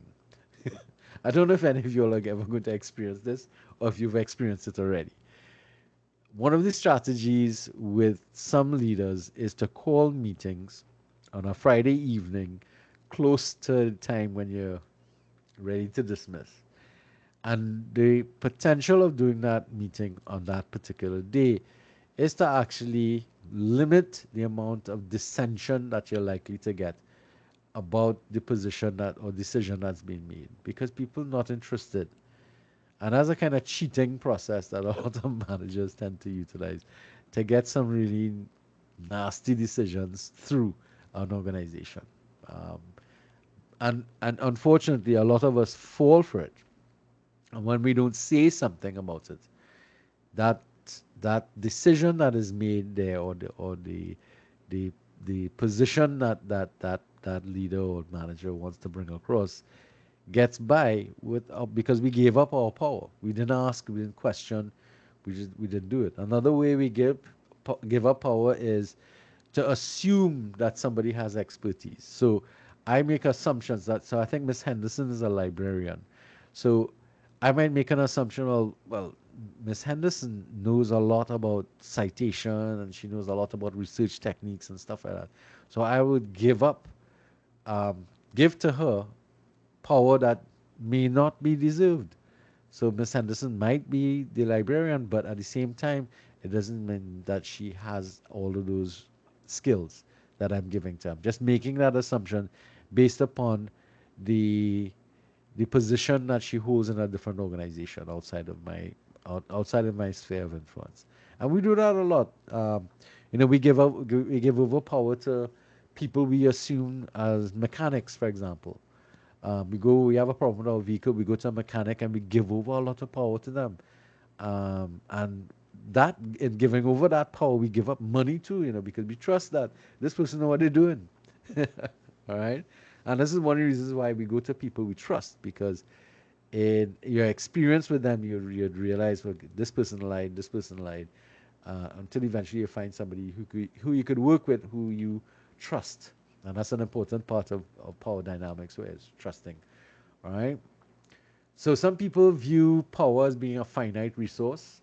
Others view it as being an infinite resource that can be shared with as many people as possible in the organization. That's something that the the relational leadership model talks about, that there is infinite power, and it is important that we share that power in order to empower people in the organization.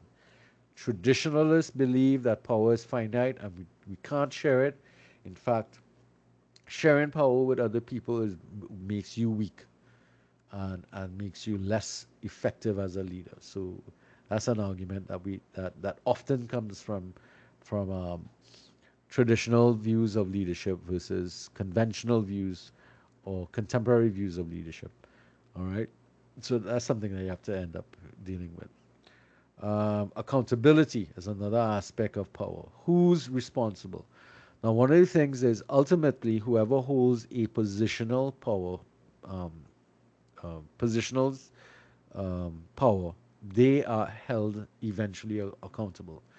Now, and that is because of this whole thing of if you believe power is not something that can be shared, and you hold all of the power, you become accountable. But one of the nasty things that happens with leaders who think in that manner is they utilize delegation to give over the responsibility of their position to other people, withhold the power that they must or should have given to that individual to make the decisions that they need to be able to get the job done.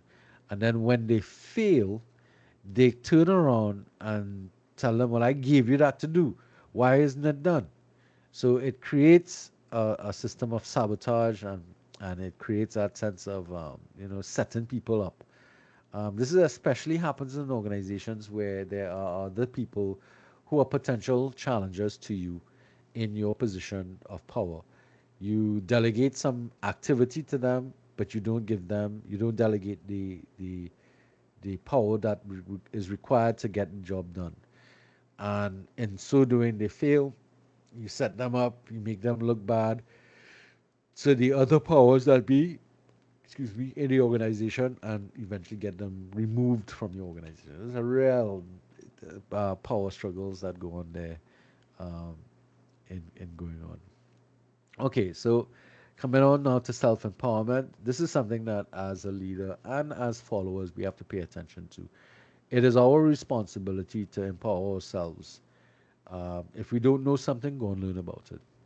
If we're unfamiliar with things and we don't know how to do it, then go and learn on your own. That is a responsibility that has to be uh, personally accepted.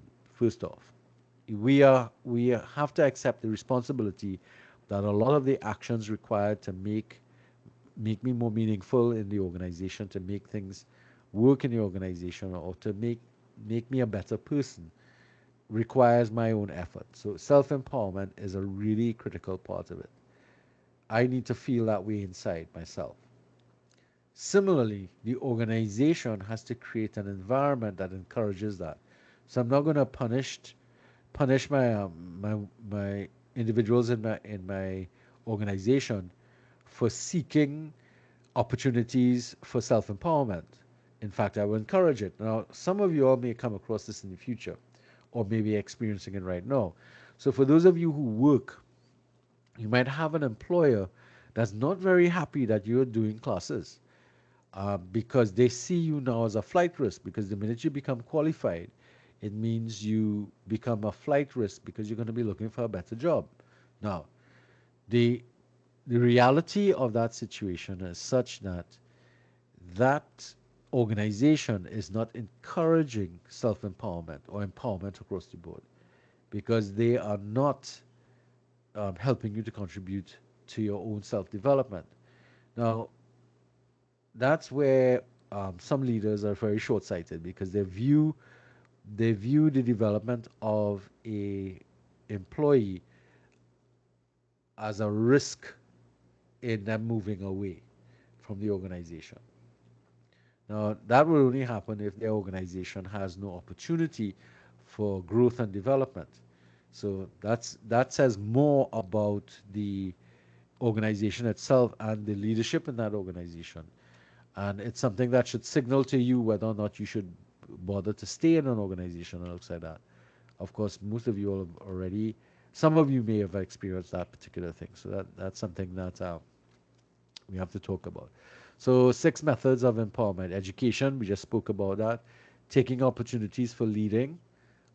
So, that's an important element. Structuring your life in such a way that you create the opportunities for self empowerment. So, to talk about setting up your day, bringing people to the table to change policies, processes.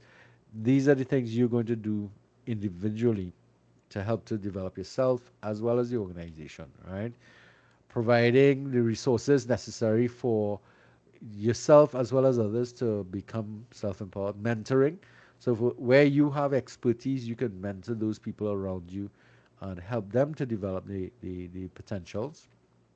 And of course, actualizing, taking on those opportunities for both self-empowerment and of course um, providing those opportunities for people to go on. So actualization is going to be part of that whole process too. So this is a lot about empowerment. Self empowerment is something that is, is internal and external to yourself. And again, that's the two elements that we talked about. All right. So here we come to another aspect of mattering and marginalization, which I spoke about before. We have to be able to make everybody feel that their position or point of view matters to the organization. If we don't, we run the risk of marginalizing them. Now, best example I can give you for this is in most organizations, there are custodial staff that works in the organization, and oftentimes the staff will look to them, the administrative staff and other people in the organization in the day-to-day operations would look down on them because they represent the, they always as they're always positioned the lowest echelons of the organization. But consider how critical their operations are. If they don't clean the toilets, if they don't clean the offices, if they don't maintain the building, we will not have a job. We will not be able to operate in a safe, clean environment. they're also at the greatest risk for infection and, of course, greatest risk of illness because they are involved with cleaning the offices and cleaning the organization. Now, a lot of people in the organization look down and actually refuse to what's the word I want to use? Refuse to socialize with individuals who work in those positions, and they treat them as if they are, less than anything else. So what's going to happen is that if you try to do any work in the organization that requires the input of these individuals, their concept is that they already don't feel that they matter and they feel marginalized. In fact, you would find that they would hang out by themselves in rooms that they put aside for themselves and they ostracize themselves from the organization because they don't feel included. It is important as a leader that this is not happening. And far too often in our organizations, especially those populated by lots of women, there's this nonsense taking place where because of the position that some people have found themselves in the organization, they feel and act as if they are better off than other folks. And they physically scorn these individuals who are actually making the place a better place for you to work in, which is horrible. But it's an example of what mattering and marginalization means or talks about in terms of empowerment. Because when you do that, you're just going to make your organization a weaker place because you're dealing with or creating situations like that. All right. Everybody's point of view matters, and we need to make efforts to ensure that people feel that they are not marginalized and that what they feel and think is important.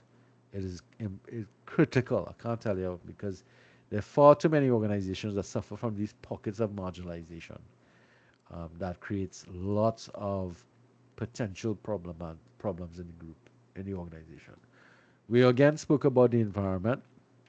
It's important that you, as the organization leader, promotes opportunities for making sure that people feel that they can in fact become empowered, that they can begin to rise in the organization. They can move from being a cleaner into being an officer that works on the floor, that moves into organizations that grow and influence people to change their lives would become those organizations that people will feel a greater sense of involvement and commitment towards staying in it. If you are working in an organization and just going to continue pushing you down and you don't matter, you're just the cleaner, you're just the cleaner, and you don't offer them opportunities to empower themselves and so on, especially in an organization like Costa, it's important that everybody, regardless of who they are, has potential to move up in the organization through education, through training. And we should encourage that. And that's something that you have to pay attention to. All right, so that's the environment that we're talking about. You have to create the environment that's going to encourage that type of activity, that's going to encourage people to want to, to deal with. We spoke about delegation already and the dangers of that. If you delegate as a leader, remember you have to delegate the power alongside that. And you have to support that person. You can't just delegate and left them alone and when things go wrong you loud up the person and try to make them look as if they're incompetent. Because that's going to create even more feelings of ill will in the organization. And people are going to look at you as a setup artist up there. Do trust what I'm telling you. That kind of attitude is what you're going to develop when you do this kind of setup things that go on. And it's unfortunate. A lot of organizations, especially the ministries and the public sector, it suffers from this kind of nonsensical behavior where people delegate responsibility, then and use that to set you up because they want to look good in front of the permanent second. Really nonsensical kind of behavior. All right, so we've spoken about ethics all the way through. So it's critical that, of course, we develop high levels of ethical values, and it has to start with the leader. That leader has to have these high ethical standards, and that those ethical standards must be reinforced throughout the organization. and those moral values are something that have to be consistent across the board. All right. So we often talk about is the difference between ethics and morals. There's no real difference because one sits on the other. Ethics has to do with the social rules that govern our conduct, especially when it comes to what is right and wrong. Um, comes from the Greek word ethos for character and sentiment of the community. Other definitions of ethics includes the principles of conduct, well, it should be conducting, governing an individual or profession. All right, so there are two chapters that are actually going to be dealing with this area of ethics and ethical values. And again, what we're looking for in the relational leadership model is ethical standards that are consistent and congruently operated by all individuals within and outside the organization. You can't live in the organization with one set of behavioral standards and step out the organization and be the same individual but operating in a different set of standards. All right, so we're looking for consistency of behavior across the board, both within and outside the organization. That is, at the end of the day, what the vast majority of ethical standards are going to be all about. Um, it's how we behave and the rules in which what we accept as being normal behavior. All right, and acceptable behavior at that.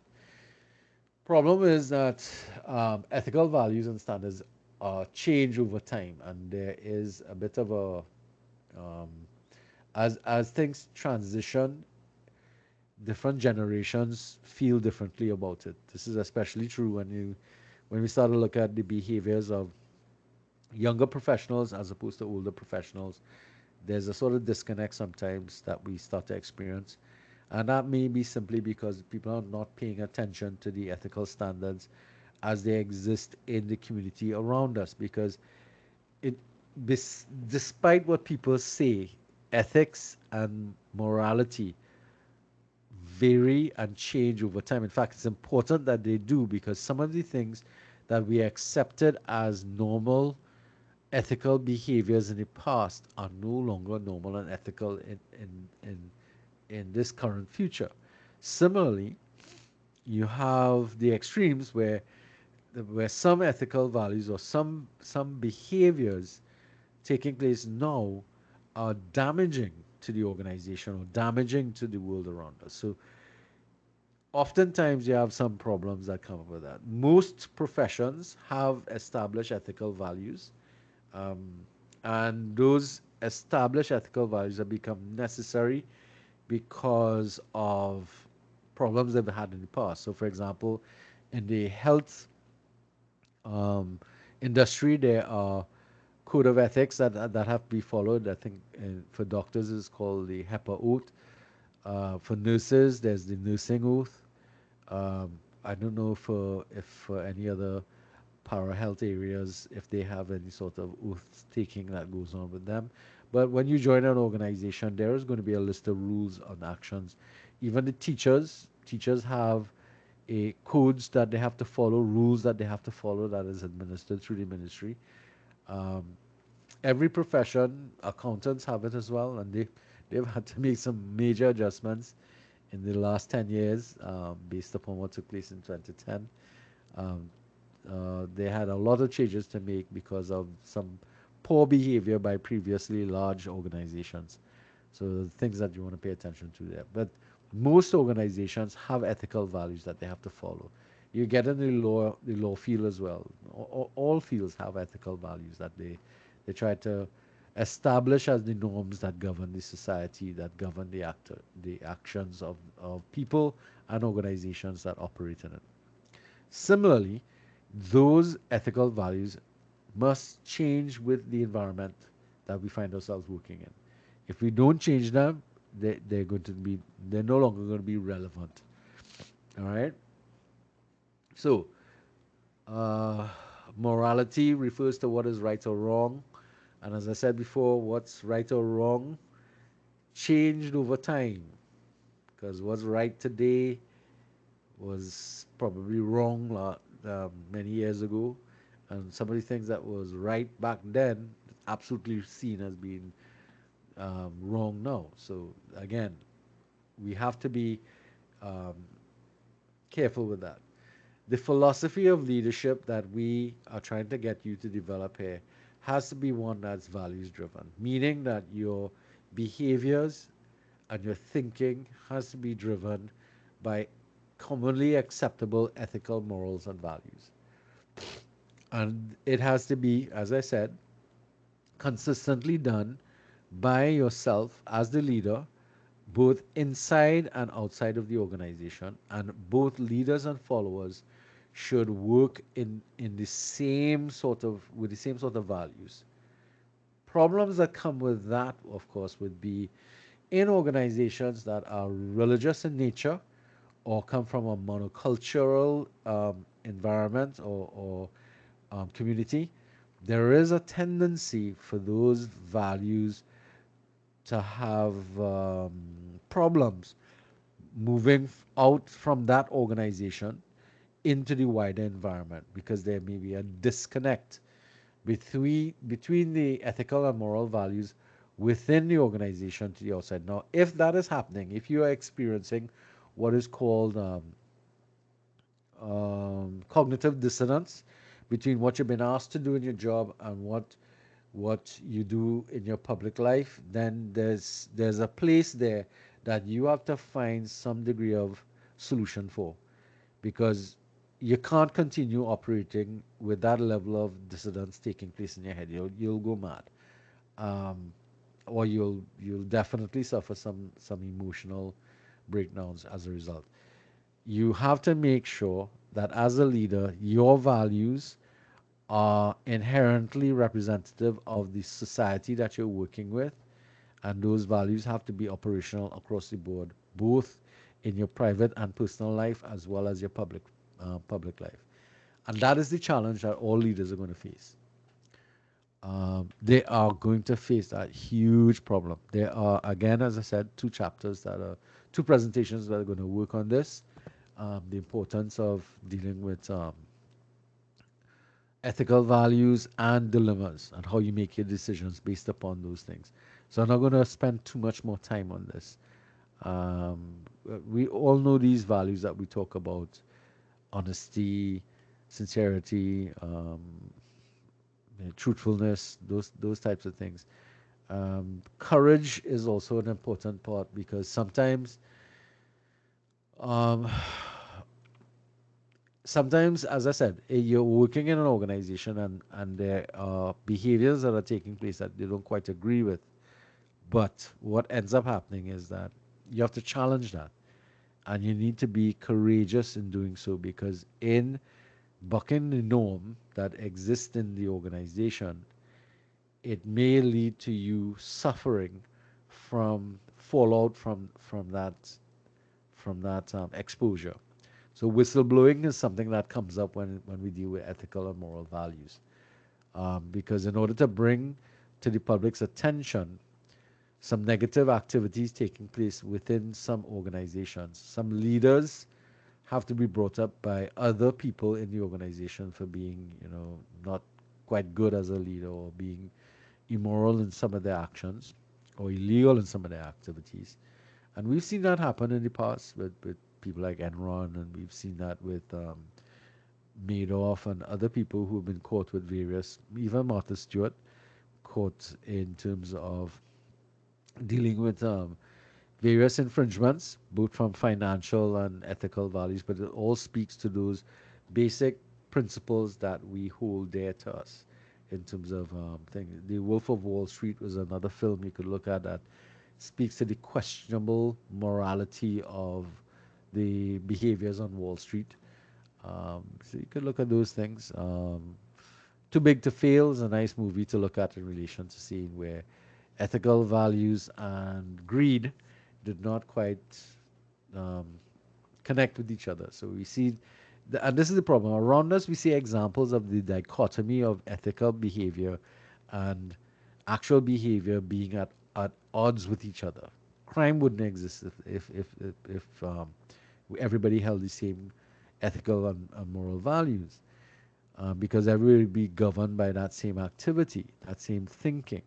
But those variations create the challenges in our societies around us because of the what we value most. For some people, they value the acquisition of wealth and money at any cost. And they don't care if anybody is hurt in their activities because they simply see it as, I'm getting my bit. And that, unfortunately, tends to be the story of a lot of people around us. In fact, when we look at the criminal activity here, it's all about people getting part of the money and the resources they require to live the type of life they would like to live, but they don't care by what means they get it. And in so doing, they hurt people around them, and that creates bits of problems for us as a society. All right. So again, we have to pay attention to this ethical, moral question because too many leaders have exhibited or been found wanting in this area. And relational leadership requires that as a leader, it doesn't mean you have to be perfect, but you have to aspire towards being even-handed in your decision making, and where you make mistakes, you own up to it. All right, and that's something that that affects us because we don't trust our leaders because in a lot of instances they don't appear as being ethical or moral in their behavior. In fact, we see them sometimes as being, snakes in the grass kind of situation that we're looking at here.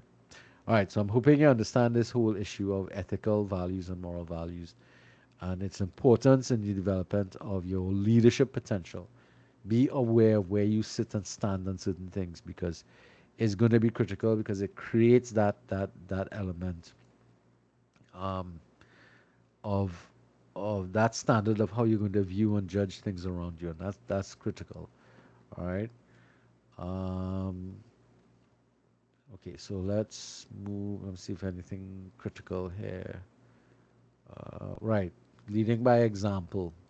This is, of course, what we talk about primarily is that your behavior speaks to who you are, and you need to be an example for other people to follow. That's at the end of the day, based upon the whole concept of um, of ethical values.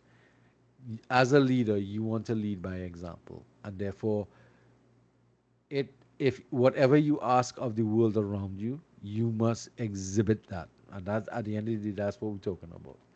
Okay, that's really really critical that you speak to that particular element. Um, because it's probably the most powerful thing. Because as children, we learn by seeing what our parents do. I smoke today because my dad smoked.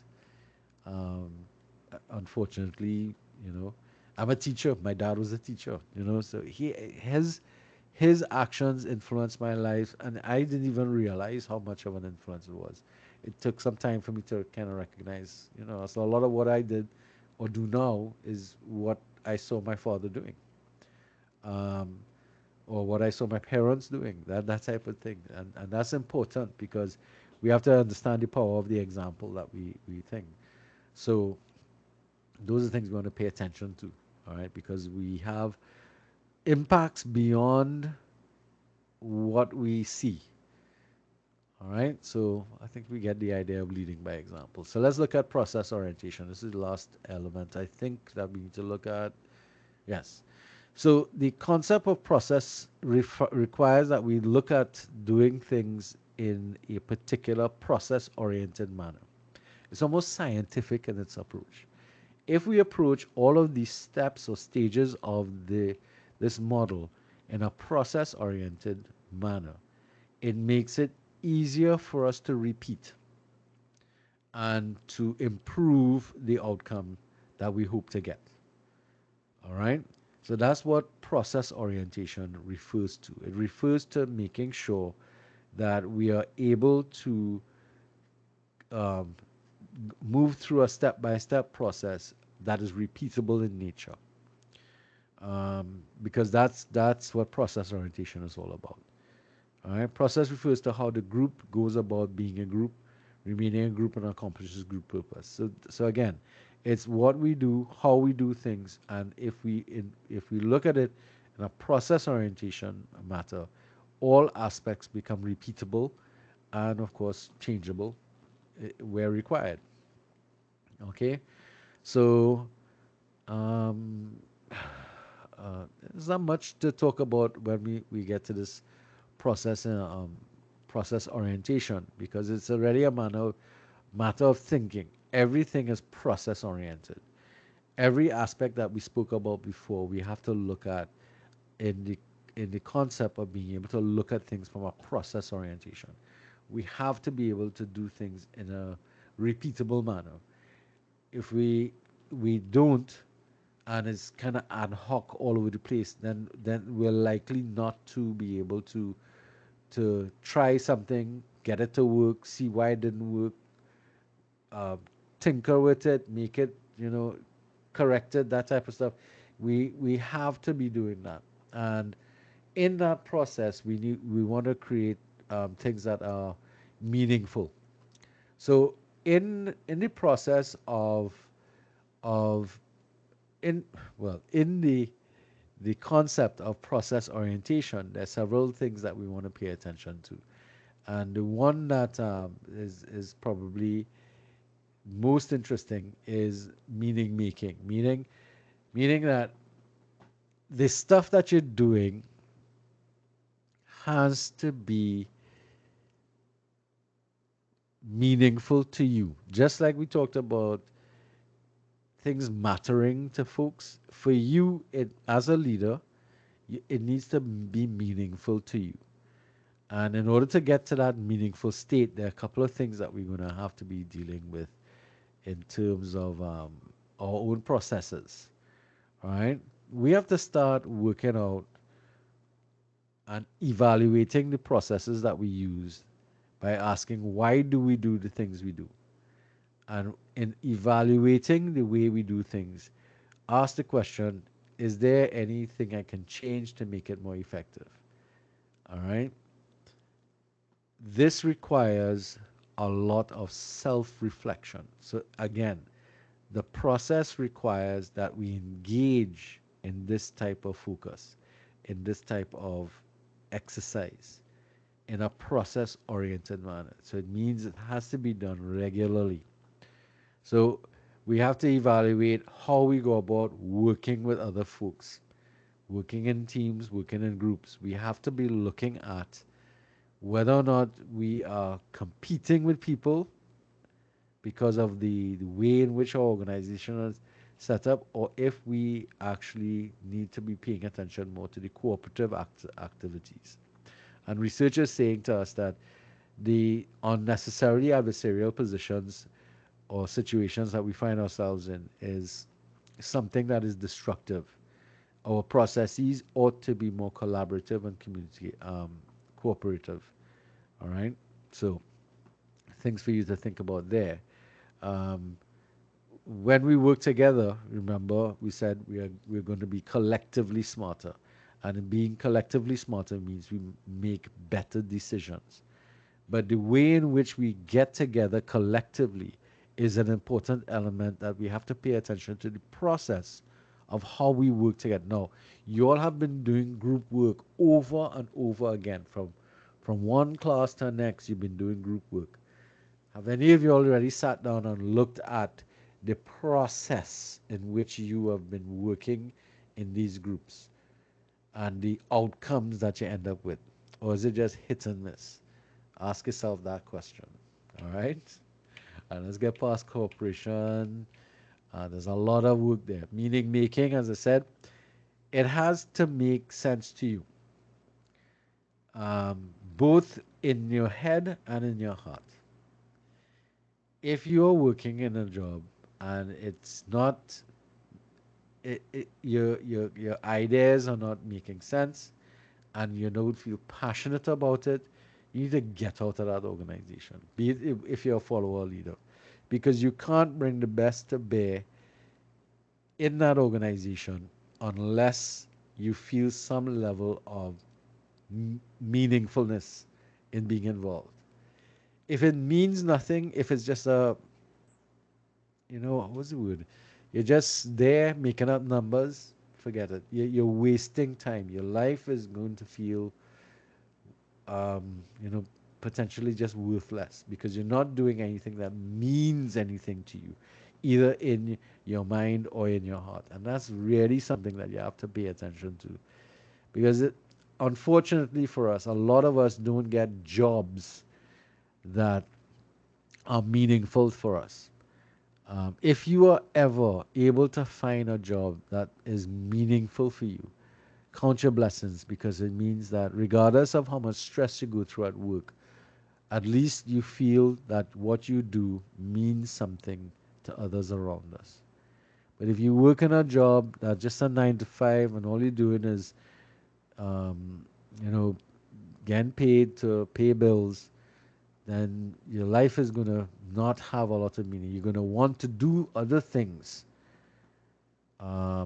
You can't wait to get home because because when you're home, then you get involved with the things that mean more to you, and maybe if you can find some other outlet, some other activities that you can become involved with, it will be more meaningful for you. It'll give you more, um, you know, let's see what I want to use, but it makes it gives you more meaning in your life that you feel wanted and needed, and that you are contributing to something that is going to add to the world and not just be there making up numbers. Far too many people live and work lives that mean nothing.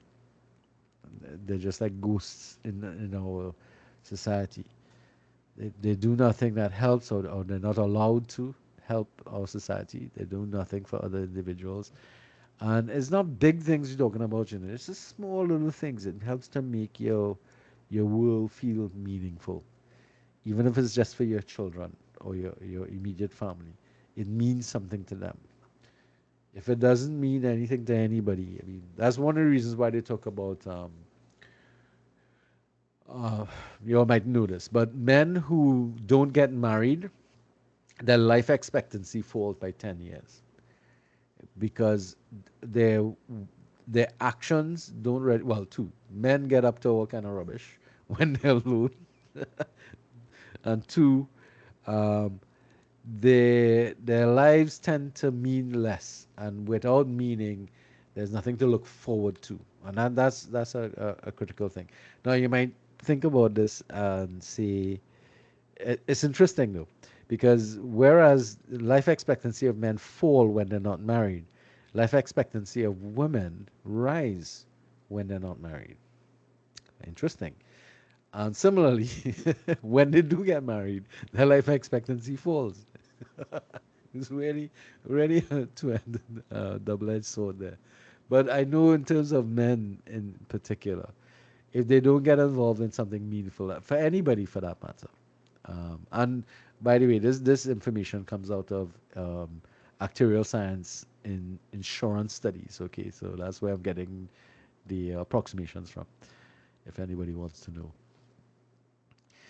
But think about living a life with nothing you do matters to anybody. That is a sort of empty type of life. It's something that you know it would mean a lot or less in that case. All right. So meaning making. You have this data. You take the data, organize it into information. That information becomes knowledge. That knowledge enhances your understanding. That understanding enhances your wisdom, and that drives your thoughts and actions. And you start back again, gather more data and so on. Imagine that's meaning making. All right. Um, that's what the process is all about. So everything, as I said, is process oriented. So that's meaning making. Um, some more, yeah. Reflection and contemplation. This is another part of the process orientation. You have to be able to reflect and think about what you've done. Reflection is the process of pausing, stepping back from action and asking what is happening? Why is this happening? What does it mean?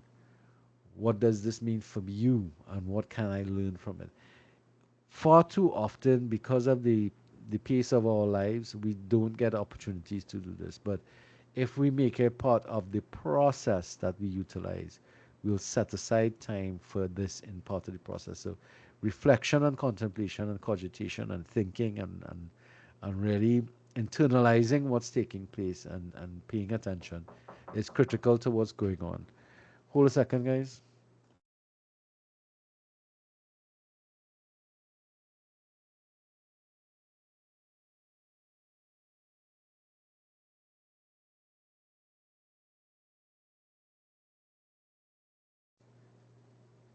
Right.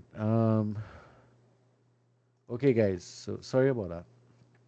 Let me bring this back up. I'm gonna wrap this up in a little bit. Have some calls coming in there. All right. So I know this is a long presentation, and you all could go through this in a lot more detail. But the thing about it is the relational leadership process. This whole process is going to be a fairly long process that has to go through. Um, but the process orientation helps us to really put it into the fact that this is a repeatable thing. It ought to be repeatable. You see this retreat, renewal, and return. That was something that a lot of organizations do. I don't see a lot of us doing it anymore because it's an expensive exercise. But if you look at it from an individual perspective, retreat from the world around you, go to something that helps to refresh, rethink, reflect, contemplate, come back again. That type of 3 hours approach to things is going to be important to pay attention to. All right. So that's the contemplation. All right. So we're in summary area. Now again, you don't need to go and learn all this stuff. There's no test on this. But what I would encourage you all to do is go look at the chapter. Pull it apart a little bit because I know you all are going to start focusing on the chapters you all have to present because we have um, we have a lot to do in terms of oh, I'm going to put this here for you guys to review as well. This is a I'm going to put it in the chat group for you guys. Where are you? This is Monday. Okay. Have a look at this video. It kind of um, will help you to review some of the content that we were looking at today. All right, relational leadership model. All right, it's not very long. So I know this is a long one. It's a little hectic, but it's a thick chapter, and it kind of sets the groundwork now for the other presentations that have to come up from you guys, um, because each chapter is part and parcel of the development that's going on. So we did speak to the people from these first two groups. They seem to be ready for next week, and then we'll work through from the rest. Elijah, have you been able to reach out to? Is Elijah here? Celine, have you all been successful in reaching out to Mr. Saint Hilaire? Yes, sir. All right, good. And was Lolita is not here, so how things going with that group? We're good, sir. We decided like what how we dividing up the week and stuff. All right, and have you decided on your techniques and whatnot, approaches? Not as yet. Okay. Somebody said something was inhumane. Okay, not sure. All right, no questions. All right, let me pause. So thank you again, guys. So how long? All right, there's no question being asked here. You have up to an hour and a half. Some of you all will take less time, but some of you all might take a little more. So you have up to an hour and a half because we share in the 3 hour period. Yes, Miss Raghunandan. I So, just have a question. Can you mhm. hear me? Yeah, I'm hearing you. Okay. I have a question about the presentation in terms of if everyone in the group has to speak during the presentation. Well, that would be the best, but it may not always be possible because you might not have, let's say, let me stop sharing my screen. Like, if we Uh, break it up into certain parts for each person to speak, or would you prefer one person speak? no, you all are, you all would be the best. You all would be in the best. Uh, you all would be best to determine that on your own. All right. It'll be nice if, yes, an hour and a half, Mr. Crick. Um, uh, yeah, you have up to an hour and a half. No, not very long. All right. Let me, so, Ms. Raghunanan, you will get to know the resources you have available in your group, and how the group best decides to do it is up to you. And I'm not going to dictate that everybody has to speak. If you find Okay. in your group one or two people are better at explanations and presenting and explaining stuff, yes, I know it's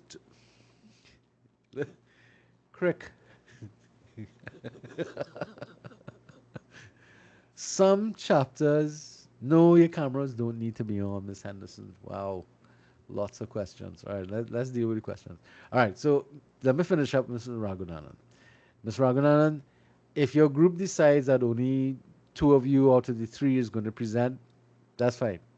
All right, because but in essence, in order to even up the load, try and get people to share some segments. But if some people are Yeah, really better than others,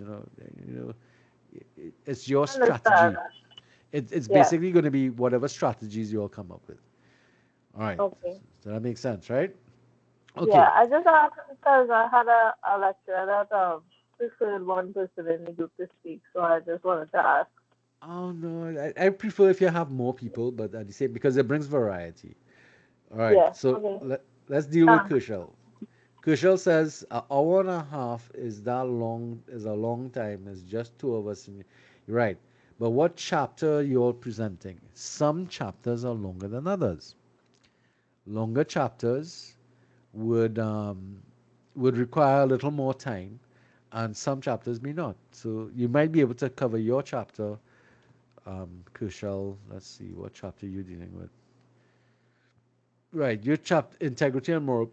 That chapter is not very. It has some heavy sections that you all need to be careful with, but that you cover properly, because remember that is where the first time you're going to be dealing with moral and moral courage and purpose and that type of stuff. So there's things. No, your cameras don't need to be on. Word marks be that if your presentation is not short side. No, but make sure you complete all of the content. That's what determines the length of time. Look at the chapters I had to do. I've practically in all three classes I've used. This class, for example, I could have gone on and I probably did went on for 3 hours or so, at least 2.5 hours. Um, Speaking of which, let me turn off the recording.